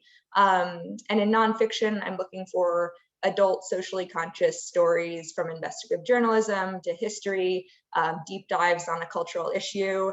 And I would say the things that connect the books on my list, although they are very varied, is that they are pushing against the status quo in some way, promoting stories from voices that we haven't heard as much from, and publishing books that are hopefully making the world a more just and equitable place. Also, anything queer, please send to me. Excellent. That mystery justice metaphor, always so important to me. Tim, go ahead. Yeah, so I'm looking for a range of things also. I'm also a generalist. In memoir and narrative nonfiction, I have a particular weakness for books that are written by experts on a subject who also happen to have a connection to the subject, a personal connection. And that tends to happen more often than you'd think. In business, I tend to gravitate towards idea-driven, pretty high-level business books that are that focus on typically things like technology or the future of work and the social impact of those things. That's what I'm looking for in business, and then sort of in history, which is a category that I think has been hard for us in recent years. That it seems to me the things that are working are kind of marginalized voices, non-traditional voices, writing on a subject where the kind of accepted narrative is coming under challenge. And I think we're seeing more of that, and that's certainly something I'm looking for. I'm glad about that. Thank you. Hannah Phillips? Yeah, I'm always on the hunt for issues and idea-driven nonfiction. The books on my list tend to sharpen understandings of society, contribute to conversations, identify what we're getting right and what we're getting painfully wrong. And that can be applied to many genres, be it memoir, journalism, cultural criticism, misunderstood history, or science. And I'm often publishing for a millennial feminist audience, and I'm always eager to uplift underrepresented voices and overlooked stories. The millennial feminist audience is expanding, it seems like. Great, thank you so much. Michael Flamini? Well, I guess I'm always looking for history. American history is what I'm interested in. And there were a lot more BIPOC and trans people involved in things like the American Revolution and the Civil War than you would think. And there are not a lot of books about those people. So I'd love to see more of those. Entertainment figures, people who are underrepresented. I would love those. And I also love to cook. So I've recently been thinking, wouldn't it be great to find the Marcella Hazan of African cuisine, because that book has not been written yet. A book about all of the cuisines of Africa in one big volume that you can keep on yourself. So the sorts of things I'm looking for. Love to read a history book from the trans perspective. And it's good to hear that there are still books that are yet to be written. Go ahead, Anna. I'm a voice-driven reader, so I tend to gravitate to voice first when I'm reading a submission. It could be on many different topics. I do a lot of memoir, essays, cultural history, some history, and some pop science. Again, it depends on the voice and whether I feel like I'm reading something that feels fresh and new to me, and that makes me want to kind of keep turning the pages. So I'm a little Catholic in my taste there. That's funny, thanks. And Monique? So I'm very picky about my nonfiction. I do admittedly do more, my list is more heavily fiction than nonfiction. But in the last 5 years, it has, I've been doing more nonfiction because I feel like there's been more opportunity for the kind of things that I wanted to see. And I tend to love my nonfiction is very commercial. It tends to lean more pop culture. However, I like things that have a really strong narrative arc that kind of take a subject and we'll look at that subject, but place it within context. So I like a lot of layers to it. So it's the layer of the subject itself, but what was going on around it historically, politically, economically, et cetera, so that we can understand it in a very holistic kind of way. So I love that kind of book. I also tend to do, if you say, do you do memoir? I would say, well, no, I don't do memoir, except one of my best performing books was a memoir. And if you ask me if I do photo books, I would say no, except that one of my most successful books was a photo book. So it really is about the kind of book that I think speaks to the things that I really want to see in the world. And I tend to go after those. Cool. Yeah. In some ways you never know. Thank you so much, everybody. The next question I usually hear in context of fiction. And so I'm interested to hear the nonfiction answers. What are some trends and tropes that you encounter in nonfiction that you see too often? And I think we'll go in the same order for this. I will start with Joel. So trends too often. in the body, mind, spirit, and lifestyle category, one thing I've noticed is that when one book breaks out, we get a million copycat books. So, for example, when You Are a Badass broke through, I started getting, I mean, every kind of copycat you can imagine, like, you are a tough chick, you are a rebel, you are a fill in the blank, and on and on. And then it was Beyond Badass, or The Badass Guide to such and such. And of course, none of those were really interesting because they weren't authentic. They were followers, not leaders.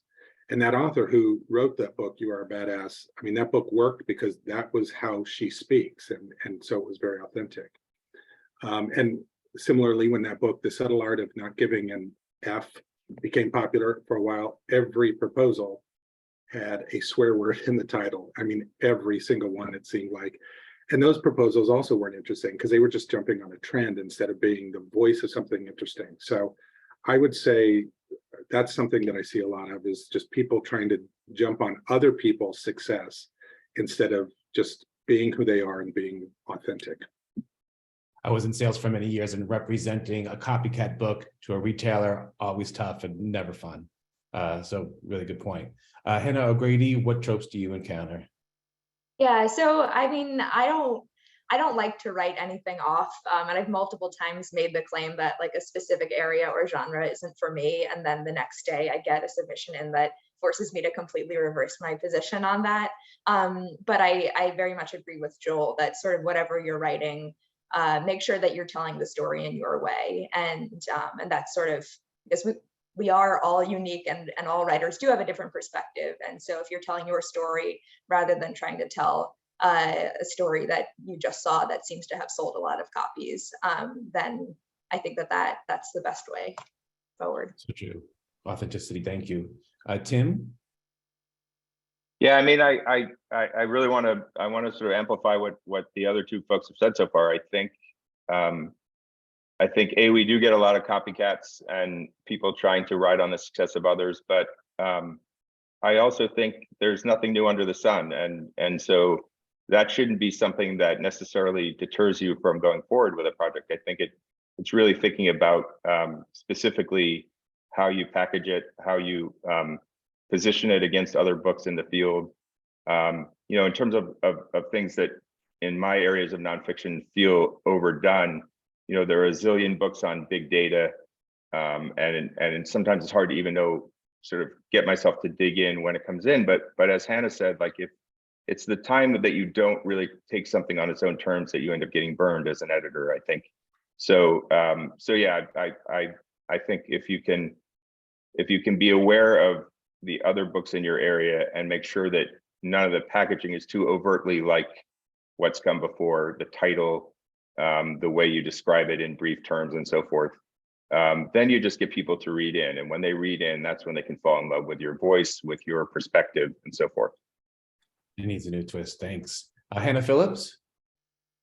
I totally agree with Joel and Hannah and Tim, and I'll add to what they said because I work on a decent amount of memoir, and this isn't really a trope, but maybe a trend that I see in my inbox, which is you can have the most beautifully written, well-told personal story that doesn't speak to and for a large enough audience. There's not really one central question that the author's trying to answer throughout their manuscript and making that evident on every page. So I encourage you, if you're, in the middle of writing a memoir, try to find a unique hook and make sure that you're the person to write that story, and that's what should carry it forward. Do you receive a lot of memoir submissions out of curiosity? I do. You do? Okay. I was just. I think so. Yeah. Okay. Thanks. Michael, what are your tropes that you sing a lot of? Well, I mean, I agree with Tim that everything under the sun has probably been done, and we know from our fiction colleagues there are only 7 stories, so there's a limited number of things to write about. I guess I'm really tired and done with seeing books about the former disgraced president of the United States. I mean, if a really good one came up, would I read the proposal? Sure, but I'm kind of done. I think we should move on from him. And what would be good would be a book about, I don't know, the younger people who clearly made a difference in the midterm elections. That would be really terrific. I also published biography. Do we need another biography of Emily Dickinson? I don't think so. I love Emily Dickinson and I live in Massachusetts. I don't think so. You want new people. I just recently signed a biography of Charles Chestnut. I mean, no one has done it before. So, and by a person who is an expert. So let's look at people who haven't been looked at before and let those people who have been looked at a lot have a rest.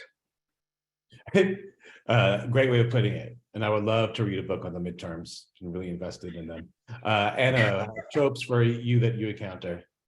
Well, so as to avoid echoing what everyone else has said so far, I'll kind of tweak it slightly, and just to say that it's not necessarily a trope, but coming on the heels of what Michael said, I do think we are aware of how fast our news moves these days. And as people working in books and publishing is a long tail game. And writers should know that, from the time that we accept our manuscript and sign the contract, it's probably going to be minimum 2 years until that book hits the shelf.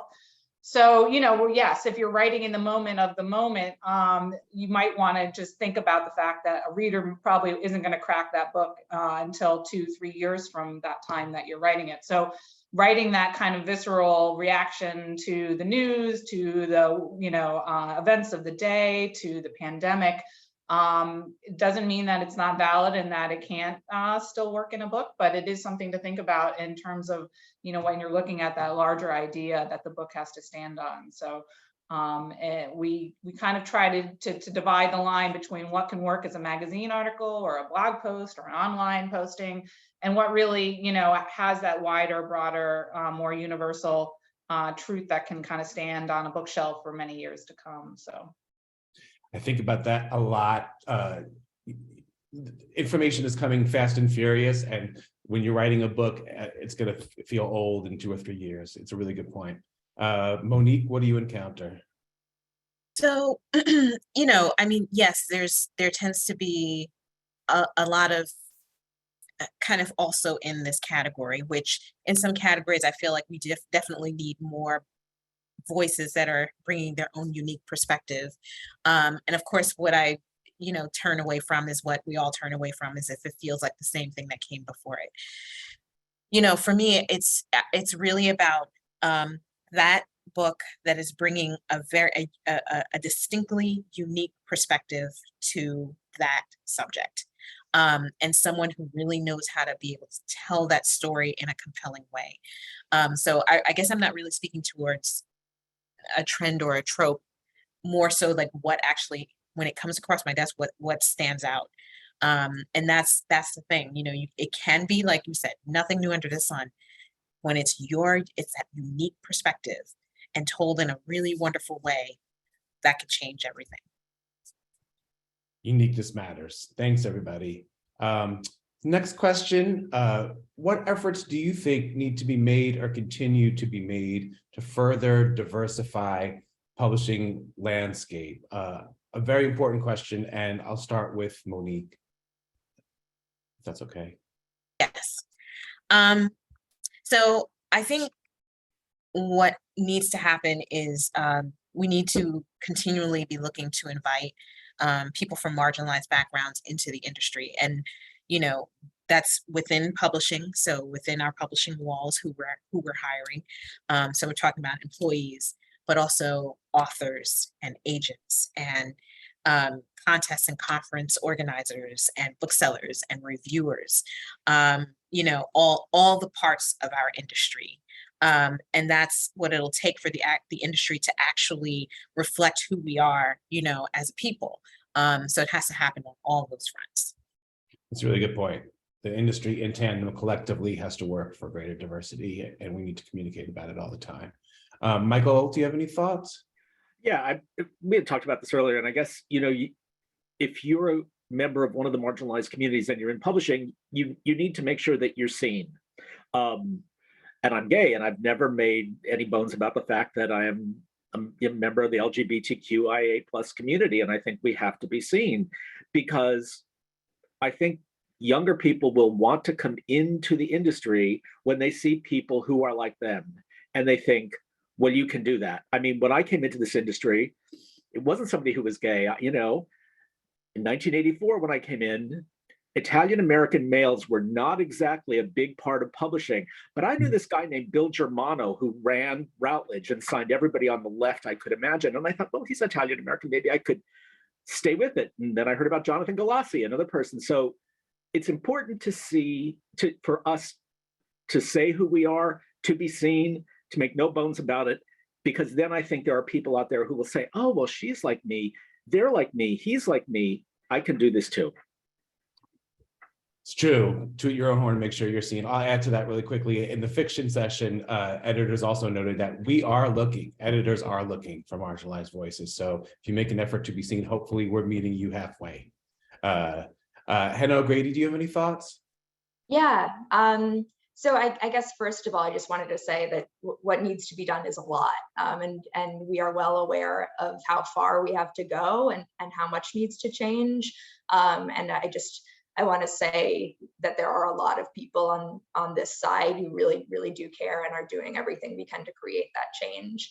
And as others said, one of the most important things that needs to happen is to diversify from within. There needs to be hiring and support of editors, marketers, publicists, designers from marginalized backgrounds, both because equity is important and also because those people are going to be the most qualified to recognize and pitch and promote books by creators in their own communities.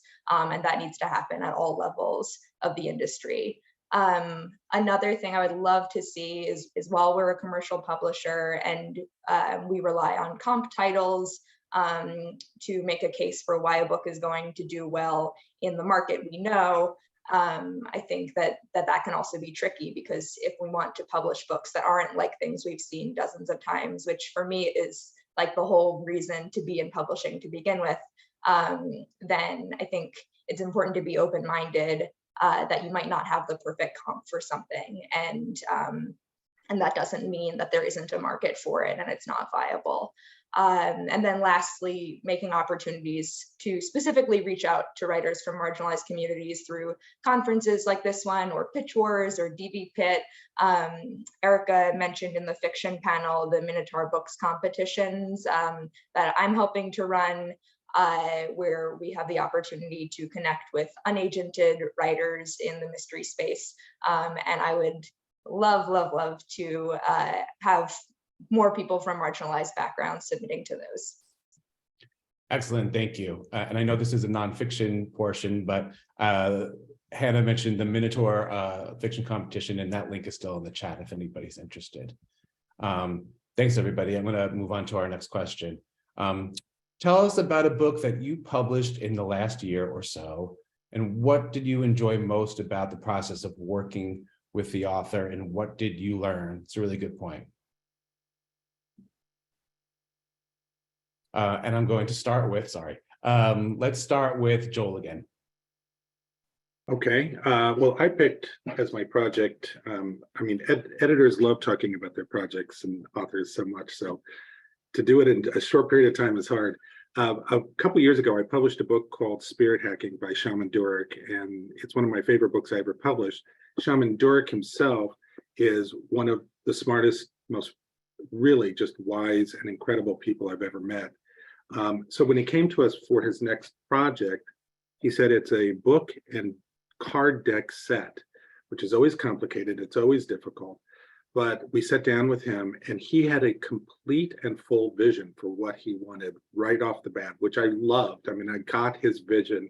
So what we did is we set up a brainstorming meeting between his team and our team, and Shaman Durek only wants to work with the best, and he's got very high standards. But one of the great things about collaborating with him is he knows that we want him to do what he does best, and he also trusts us to do what we do best. So he doesn't micromanage things. He watches over everything and has an opinion about everything, but he also just trusts the whole process, which you can ask any one of us editors. That's such a refreshing and really great way to partner with an author.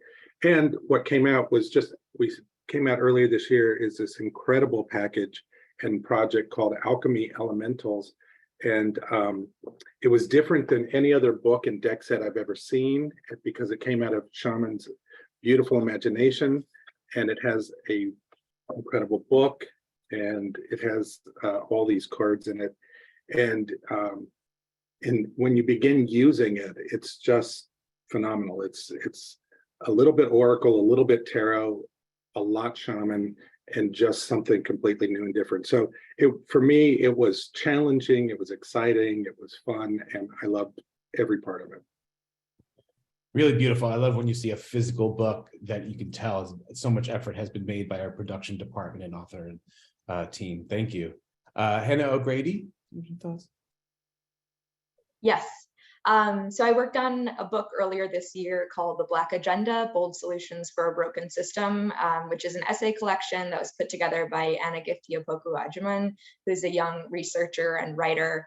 And she assembled essays by 35 Black scholars and experts across a variety of fields, from education to economics, criminal justice, climate change, medicine, each putting forth a big idea for change in a very succinct essay. And it was more academic than a lot of the things that we do here. And it also is sort of the first book of its kind to do what it was doing. So that was a really incredible experience for a lot of reasons. And it's been gratifying to see that now that we have published that book, when other editors circulate pitches for projects that are in a similar vein, that's now a book that can be used as a comp title, and can help make a case and open the door for additional projects in that vein. I also just love being able to learn from such a wide variety of scholars from so many disciplines in that project, and just hearing each of their unique approach to equity, and just personally learned a ton from that. It's a really good point. I try to stop and be grateful every week that I get to interact with people that are experts in their field and know legions more than I ever will and learn from them. It's one of the benefits of being in publishing. Tim, what are you thinking?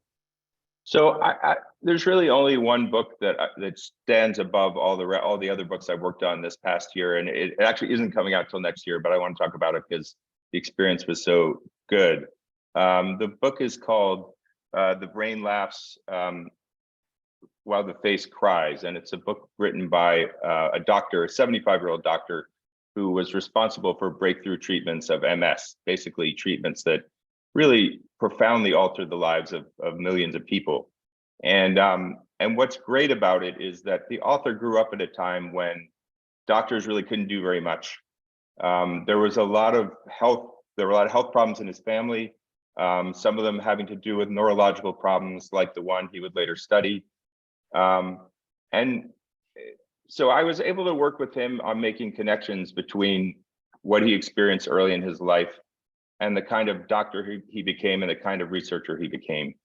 And so what really moves me about the book is the great humanity with which he writes about his MS patients, about doctors who don't measure up in terms of their bedside manner, and also just about the kind of adrenaline rush of breaking through the huge challenges that come in trying to create a treatment like that, you know, in terms of the science behind it and the legal hurdles and so forth. And so at the end, you feel like you really have gotten to know this very extraordinary human being, and you've also learned a lot in the process, and that's what I love about it. It sounds really great. I can't wait to read it. We have a colleague that when it's ready, we should pass it to. Hannah Phillips, is there one book that stands out for you? Yeah, so in June, I published a book called Corrections in Ink by Carrie Blakinger, who is an investigative reporter for the Marshall Project. And working with her was really incredible. In the short version of her story, she went to prison for a drug crime, and it really opened her eyes to this kind of underbelly that a lot of us don't often see. And she also, of course, suffered through things that no one should have to suffer through. And when she got out on the other side, she made it her life's mission to expose through her writing and through her book, the broken system that she experienced. And her book is also meant to be an illumination of the fact that because Carrie is a white woman from a middle-class background, she's really the exception and not the rule for who we usually give second chances to. So Carrie not only taught me a lot about how the prison system affects every single one of us, but about the importance of collaboration. We worked really closely on her book together. We often talked every Friday morning for a little over a year, which I loved. It's not for every author, but it taught me, that part of my job and part of what I love the most about it is to really meet the author where they are and really get my hands dirty and collaborate with them and, shape myself into the editor that they need me to be, because you end up with a much better product. It could be tough, yeah, and time consuming. That's great that you did that. I'll mention really quickly that one thing I learned from that book and that campaign, I didn't work on it directly, was the author arranged for readers to purchase a copy, and that copy would go to an incarcerated reader, which is not easy to do. And she was an expert marketer. I actually want to learn more about it. You can learn a lot about marketing from some authors and how they get the word out to their audiences. Michael Femini, you've had some great books in the past year. Which one are you thinking of? I mean, okay, well, Martin probably knows because he also worked on this one, but I guess I'd have to say it was Randy Rainbow's book, Playing with Myself. A funny book from a funny guy, but what you learn is that the story still exists. This little boy who was marginalized because he put on backyard entertainments where he played Snow White, actually took this marginalized personality and transformed it into this thing that took on Donald Trump and the right wing of the Republican Party in such a phenomenal way. And we worked closely together. He's a terrific writer. And you learn that if you're someone like Randy or many of the rest of us, you just stiff in your spine and you say, I am not going to take a backseat to anybody.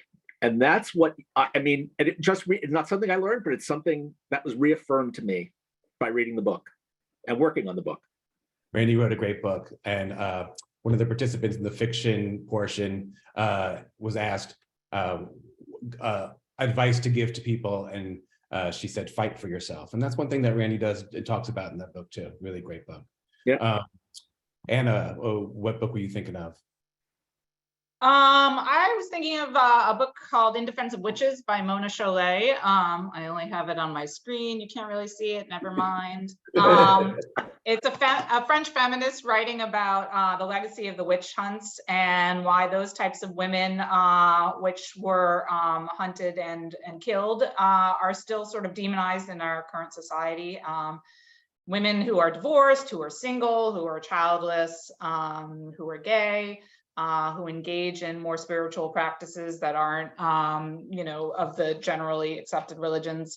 And it was interesting to work with a foreign author and with her translator, and to see that there is another world out there outside our borders of ideas and of events, and to see the way those cultural currents are a little different, and that, not everyone has the same mindset we do. And it was really nice to see, that there is a different strain of thought that goes on, again, outside the Twitterverse and the American media. So Thank you. And I put a link to In Defense of Witches in the chat if anybody wants to check it out. Nice.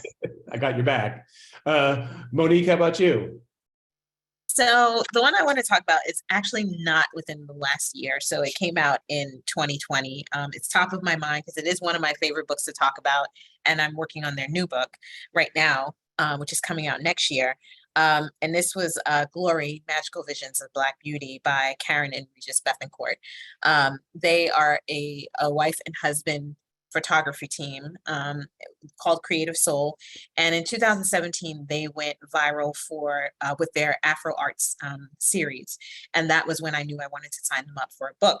Now, they photograph Black children, but they do it in a way that, we have never seen before. It's this wildly imaginative combination of fantasy, of Afrofuturism, of African and African-American culture all brought together, and they're celebrating these children from the crowns of their head to the soles of their feet. And it was images that none of us had ever seen before. And so this book was bringing together, their images. It was broken down into the past, present, and future with essays from the children, but these incredible images. And just, kind of working with them on this book was incredible in every single way. But they also allowed me to kind of revisit my childhood and you know, and have the kind of images that I wish I had had as a child. And that was extremely powerful. And then to see that happening with other people, both children and adults, once the book went out into the world was pretty incredible.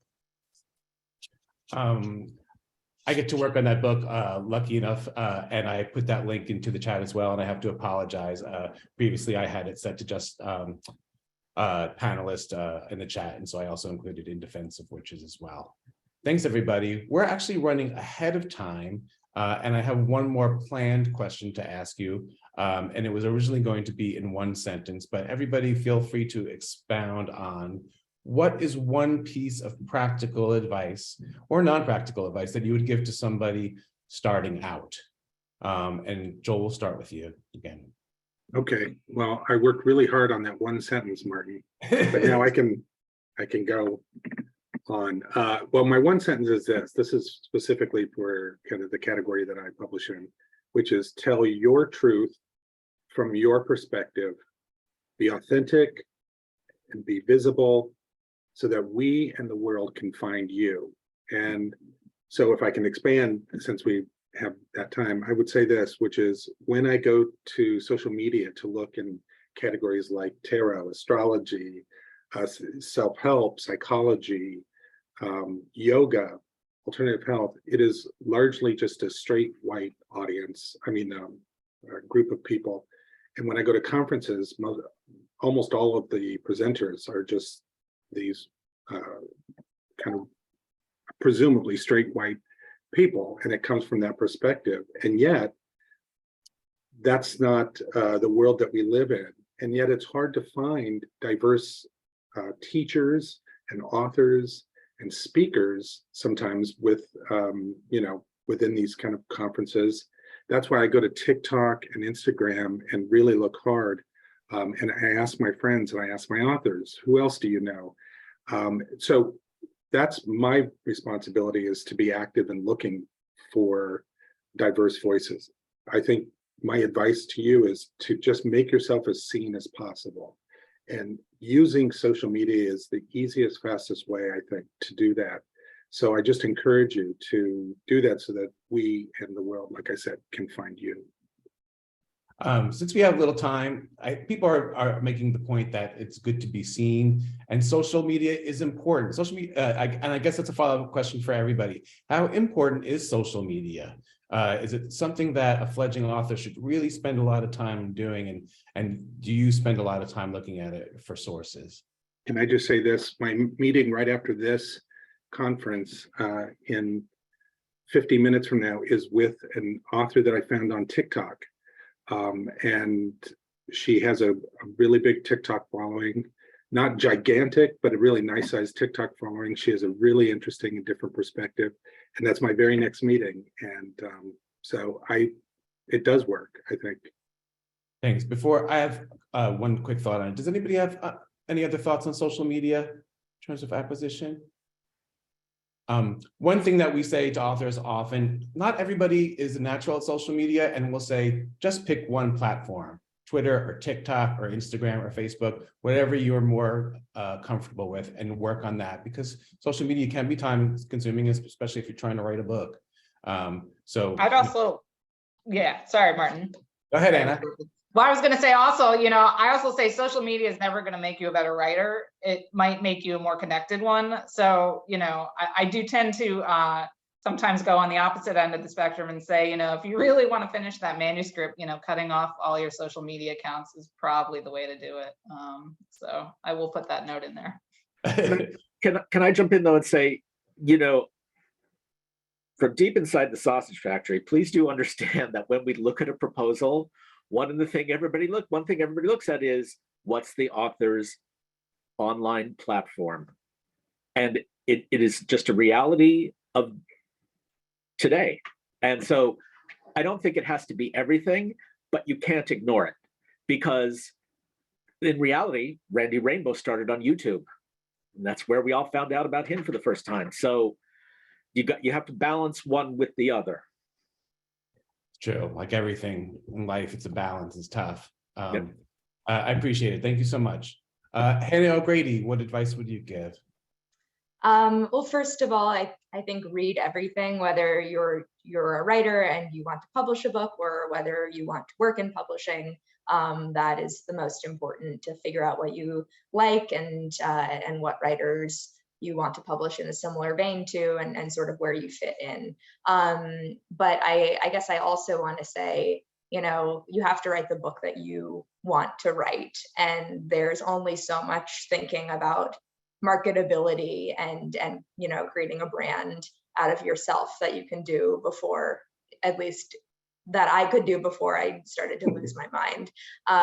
And not every book is going to be for every editor or even every publishing house, but you can't write for a publishing house. You have to write for yourself.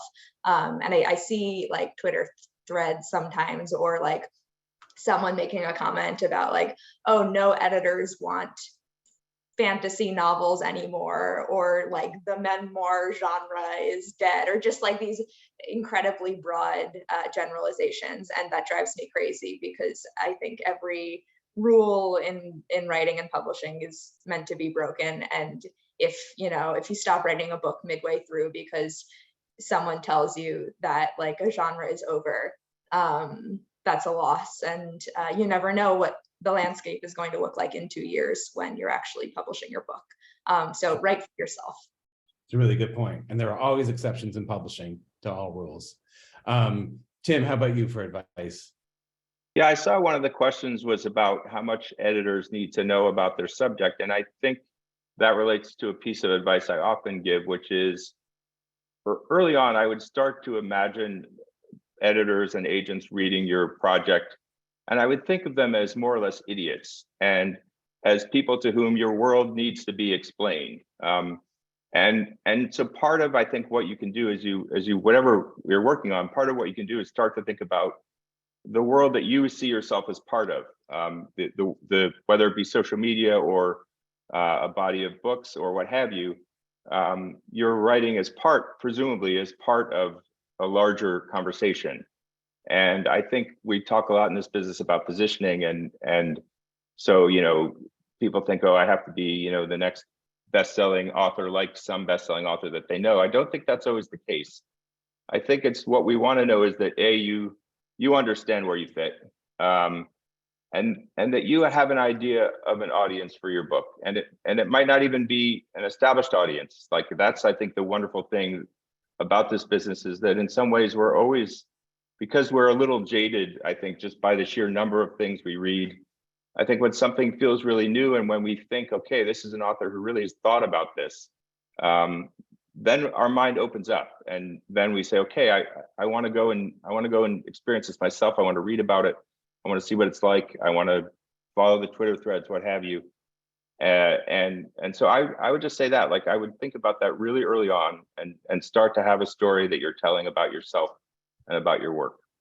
It's a really good point. And thanks for looking at the questions. And after this round, I think we'll have enough time to answer all questions. And thanks for everybody for asking them. Hannah Phillips? Yeah, I would say, first of all, be open to feedback. And second of all, I'm actually going to steal something that our publisher, Jen Enderlin, said a few months ago in another conference, because she's always doling out little nuggets of wisdom. Publishing is a really long process, and a lot of it can be unfair or fair. But wherever you are in the process, say that you are, you know, looking for an agent and you're getting a lot of rejections, really step back and get perspective. And if that person's feedback is fair, or no, I need to get this right. If it's unfair, then it tells you about the person and maybe they're not the right person to work with. But if it's fair, then it tells you about the process. And I think that's applicable to so many things in the industry. And I would also say to cling to optimism and positivity, and that can really carry you through the hard parts. It's a really good point. If you're writing from a marginalized perspective, the person reading that might not get that perspective, or might not be willing to step in that direction to get the perspective. So you have to take those rejections with lots of grains of salt. How about you, Michael? Well, you know, I guess it's different in nonfiction because there's the historical record, there is current politics. So I guess I would say to people, to be something that I heard said in the fiction section is be fearless. But here's the thing. You can write about anything, but you better get it right. And that's the deal. I mean, you be very careful, but be fearless, because I would agree with what Tim says. We like to be surprised. You know, maybe there's something out there we haven't heard. Just make sure in your nonfiction that you're nailing those facts and that it's not opinion, that it is fact. And then you end up with a great book. I mean, you look at the great nonfiction bestsellers and the ones that last forever. They're books that really have nailed the facts and told the story. Spend the time to research. Yeah. Thank you. It's good advice. Anna? No surprises here. I just reiterate what others have said, you know, which is just to have a thick skin and to be patient. This is a long process. There are a lot of moving parts. You might not be seen both literally and figuratively, your work right away. An editor in the fiction chat talked about her author. It was her 7th book, her 7th novel. So these things evolve, and nothing happens right away usually, and to just keep at it. If this is what, you know, you're doing it because you love to do it, not because that we love you for doing it. So you have to find it in yourself first, and just stay true to that. Patience and determination. How about you, Monique? So I would say, you know, it's always important to always be honing your craft, you know, regardless of what's happening. You getting better at what you do is always extremely important. You know, even as an editor, I'm interested in kind of getting better at being an editor so I can help my authors. And I think that that's really key. If, you know, you want to help people grow, you have to be willing to grow. So always be open to growing. Constantly get better at your craft, become a better writer, you know, and know what's out there. Not so much because you need to follow what's out there, but so that you can see what's missing.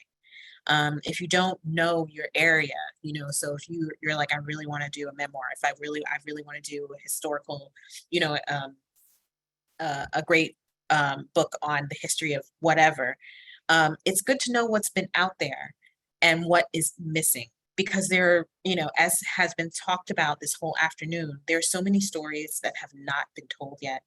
And, you know, as Michael said, maybe we don't need the 20th book on whoever, but we need the first book of that person whose history has not been told. So, you know what's out there, find out what's out there, and just keep getting better. And as everybody has said, hold on to that hope, you know.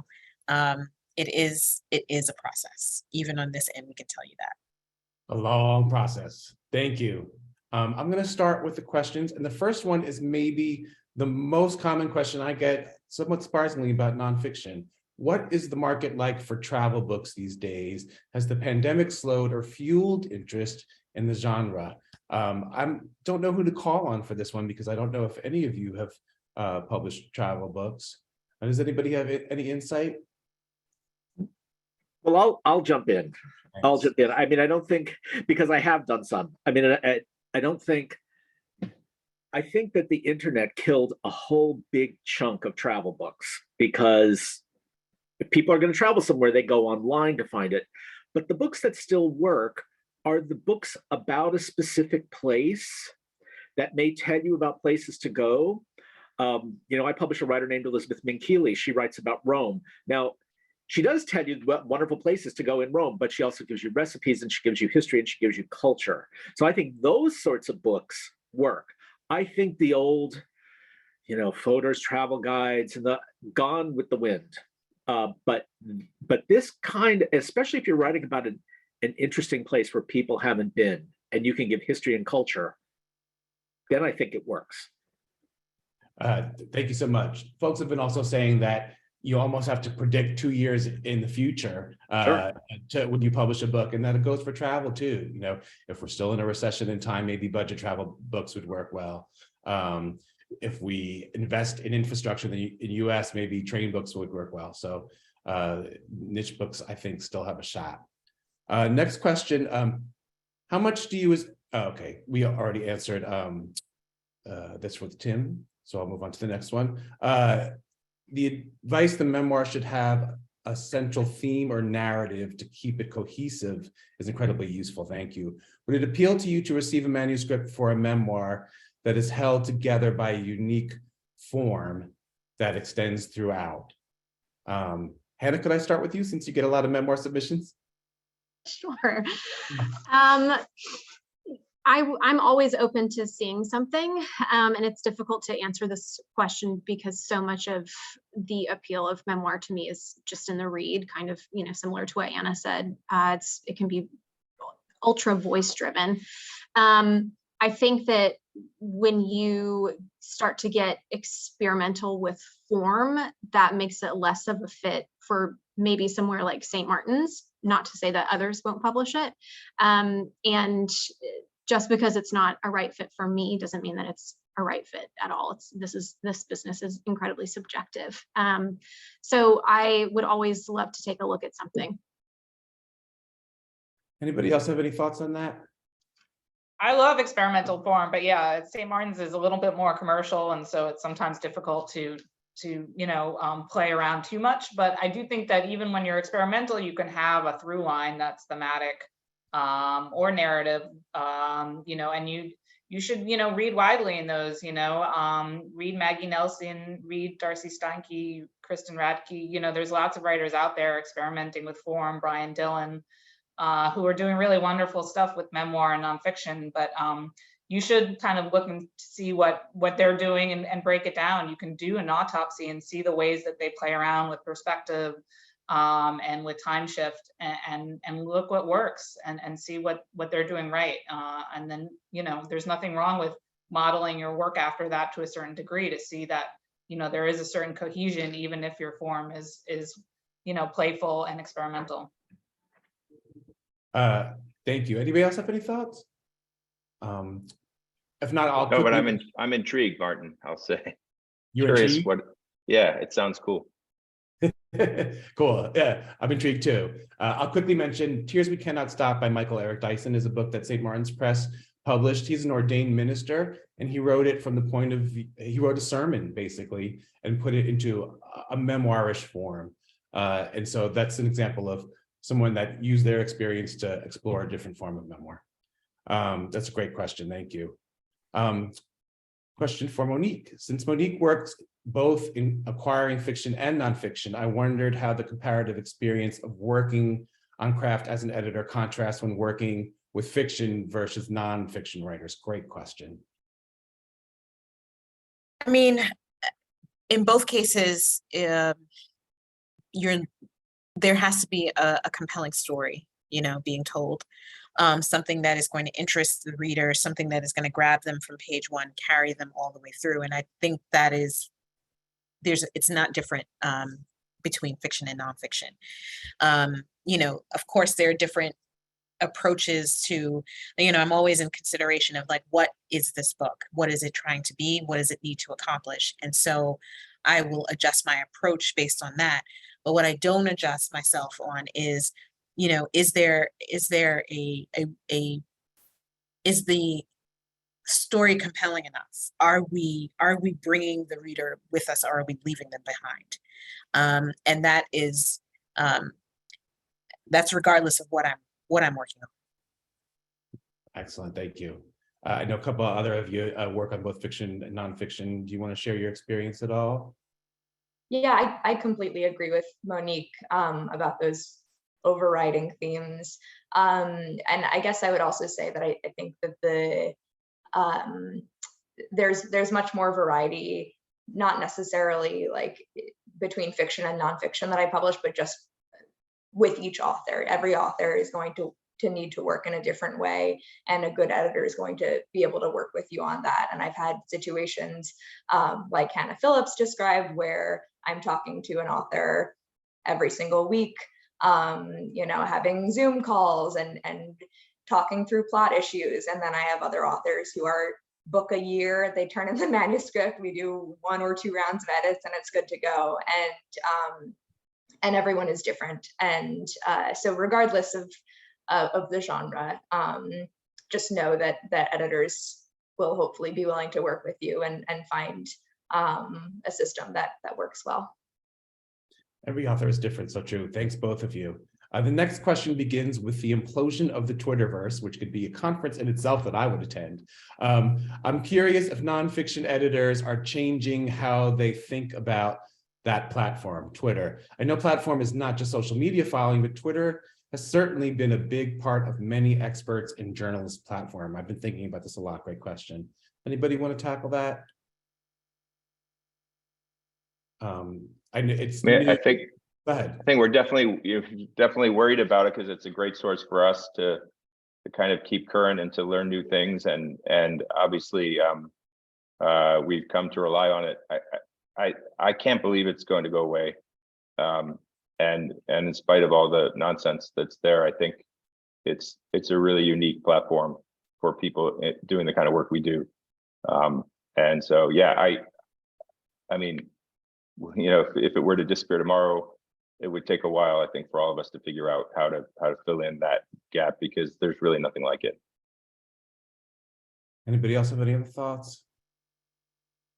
Part of me thinks it's never going to go away. Part of me thinks European restrictions on Twitter are going to help it go away, but we'll see.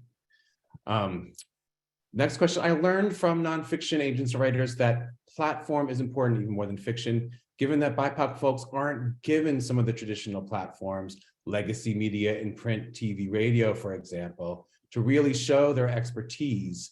What do you look for to ascertain the writer has that platform or has a substantial platform? Great question. Monique, you're nodding, and Hannah O'Grady, you're nodding. Monique, you want to start?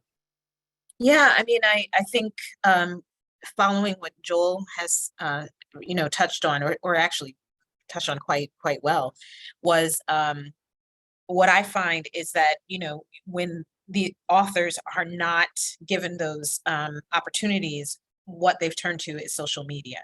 And, you know, so for me, it's actually become more common for me to turn to social media first to learn about the author and, you know, and their platform.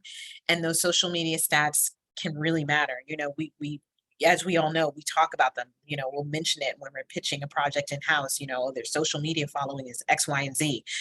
Even if it's not big, if it's a really engaged audience, you know, that can be really valuable, you know, to us.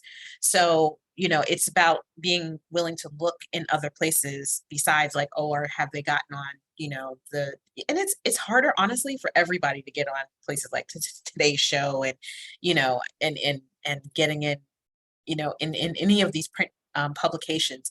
It's really competitive for everybody. So we've learned, I think, as editors, not to look solely at that.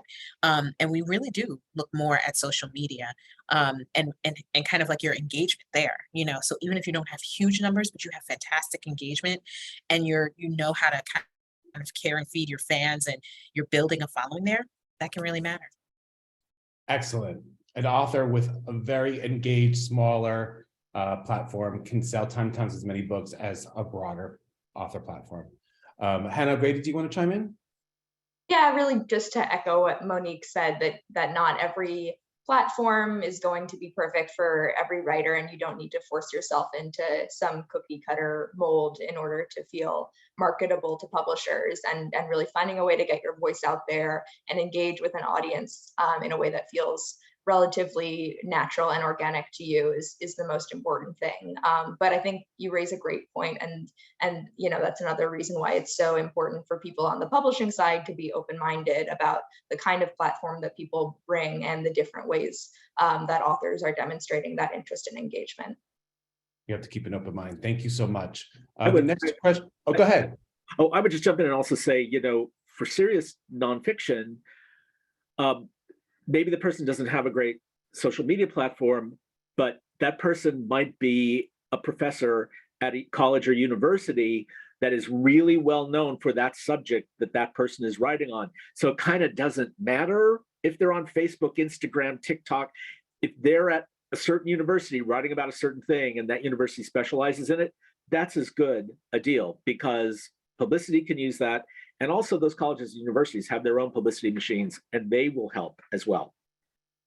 Thank you. Anybody else? Martin, Yeah, I was just gonna mention that in terms of social media in my area, platforms like TikTok are really great because you get the chance to tell your own story in your own way. And national media is great, but when you have an opportunity to really say what you want to say in the way that you want to say it without a filter, I think that's so powerful. And I think that's why certain TikTok accounts grow quickly, is people love to hear that. The other thing too, when we talk about media, is I do find that there's a lot more diversity in the arena of podcasts. And podcasts tend to be, you can find a million podcasts on almost every subject you can think of. And it's great to explore those for the area that you're interested in, whether it's fiction or nonfiction. And it's also an interesting way to maybe start something, so that if you don't see media covering what you are interested in or who you are, you can actually begin to be the person who makes that change. Excellent, thank you. So it sounds like, editors are looking beyond legacy media, hopefully, into alternative forms of media that are more accessible to different populations. That's great. Do you accept direct submissions, or do we have to have an agent submit on our behalf? Great question. Slush pile. Does St. Martin's Press accept direct submissions? And if so, is there a way to do that? I don't have knowledge of it directly. Would you say we're all really silent here with that? That's a hard one. I think, just speaking for myself, I get a lot of unsolicited proposals and projects. I actually do look through all of them. It does take me a long time to go through the proposals anyway, even from agents, because I get a lot. And so when you add that on top of all of the add unsolicited on top of that, it does take a while. I do tend to look at things, and I have occasionally bought projects that are not from an agent, that just come to me directly. Thanks. I think it differs with each editor. Go ahead. Were you going to say something, Monique? Oh, okay. Yeah, I was going to say, yeah, I do receive some unagented manuscripts, and I will respond to them. Having an agent isn't necessary. It helps. It makes things easier, and I would always highly recommend that. But yeah, I do get some in. We do tend to prioritize agented stuff when it comes in, but we do try to respond to everything that comes in a fairly timely fashion, and that can stretch and contract depending on how much we're dealing with at the moment. But yeah. Sometimes an agent can be really helpful with the process. Yeah, so it could be beneficial. Thank you. I will also say that we have established ways for unagented authors to reach us, even though most of us are primarily looking for agented submissions. So I'll plug the Minotaur books competitions again. Those are open to all writers who don't have agents, and so we are trying to figure out ways, and it's hard as editors when you get so many submissions in to go through every single one in a timely manner, which is one of the reasons why we mostly request agented submissions, but we're trying to open those doors and create ways for authors to connect with us without having an agent. Excellent, thank you so much.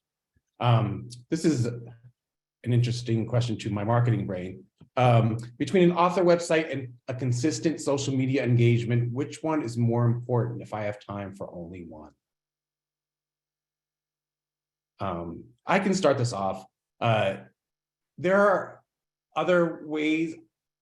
I think social media can be your website in some ways. If you have a great Instagram account and you have a link tree that links to different articles that you've published, that's one way to easily substitute for a website, which can be time consuming and costly to produce.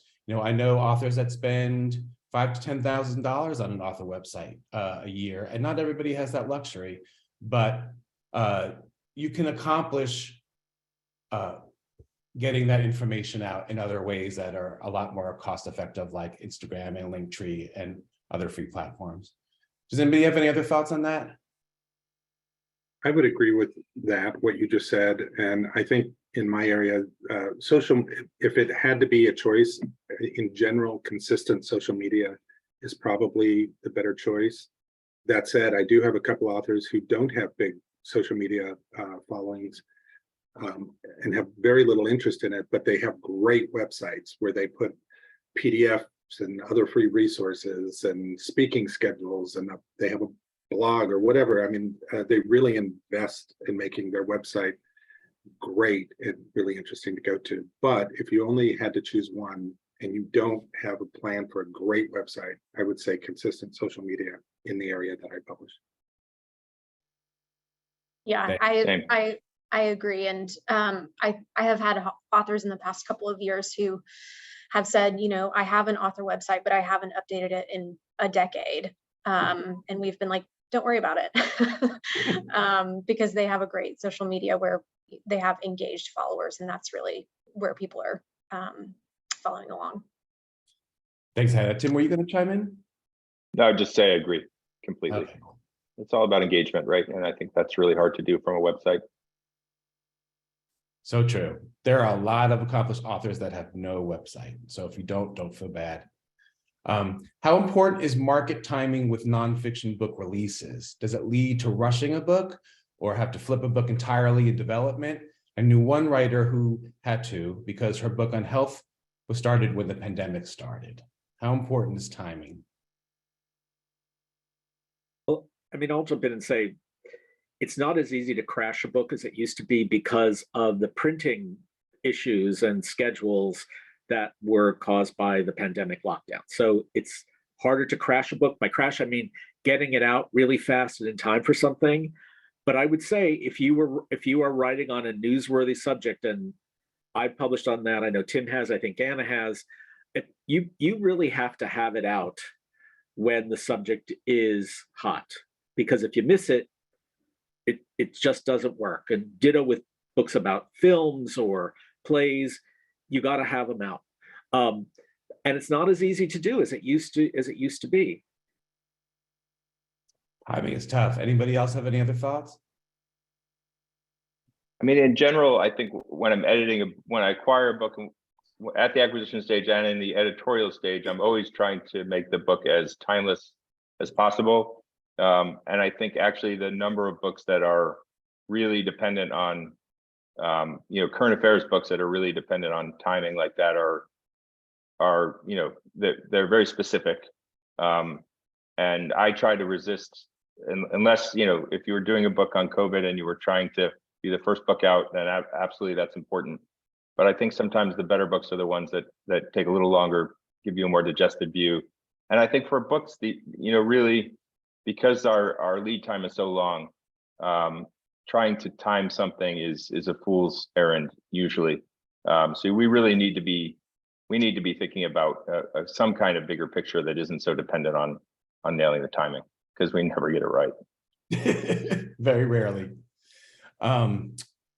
What are the challenges for an author to move between genres? I wrote literary fiction, but I'm also interested in crime writing, children's literature, and nonfiction travel writing.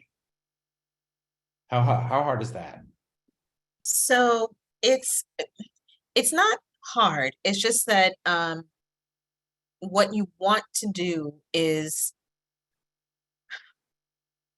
you want to do this strategically, right? So coming through the door with, saying, I have a thriller, I have a YA, I have 5 different projects that are all wildly different from us and from each other. And we're going to be like, well, who is it you want to be? Which path do you want to take? As a publisher, we can't do all those projects all at once, because the way it works is, we take you on and then we're building you within a specific area, because that takes concentration, it takes, it's focus and it's time and investment. And it happens book over book to build an author in a specific area. If you're jumping all over the place, we don't know how to build you. It's like every book we have to start all over, and then here's a new book and you have to start all over. And honestly, there isn't really a publisher who's going to want to do that.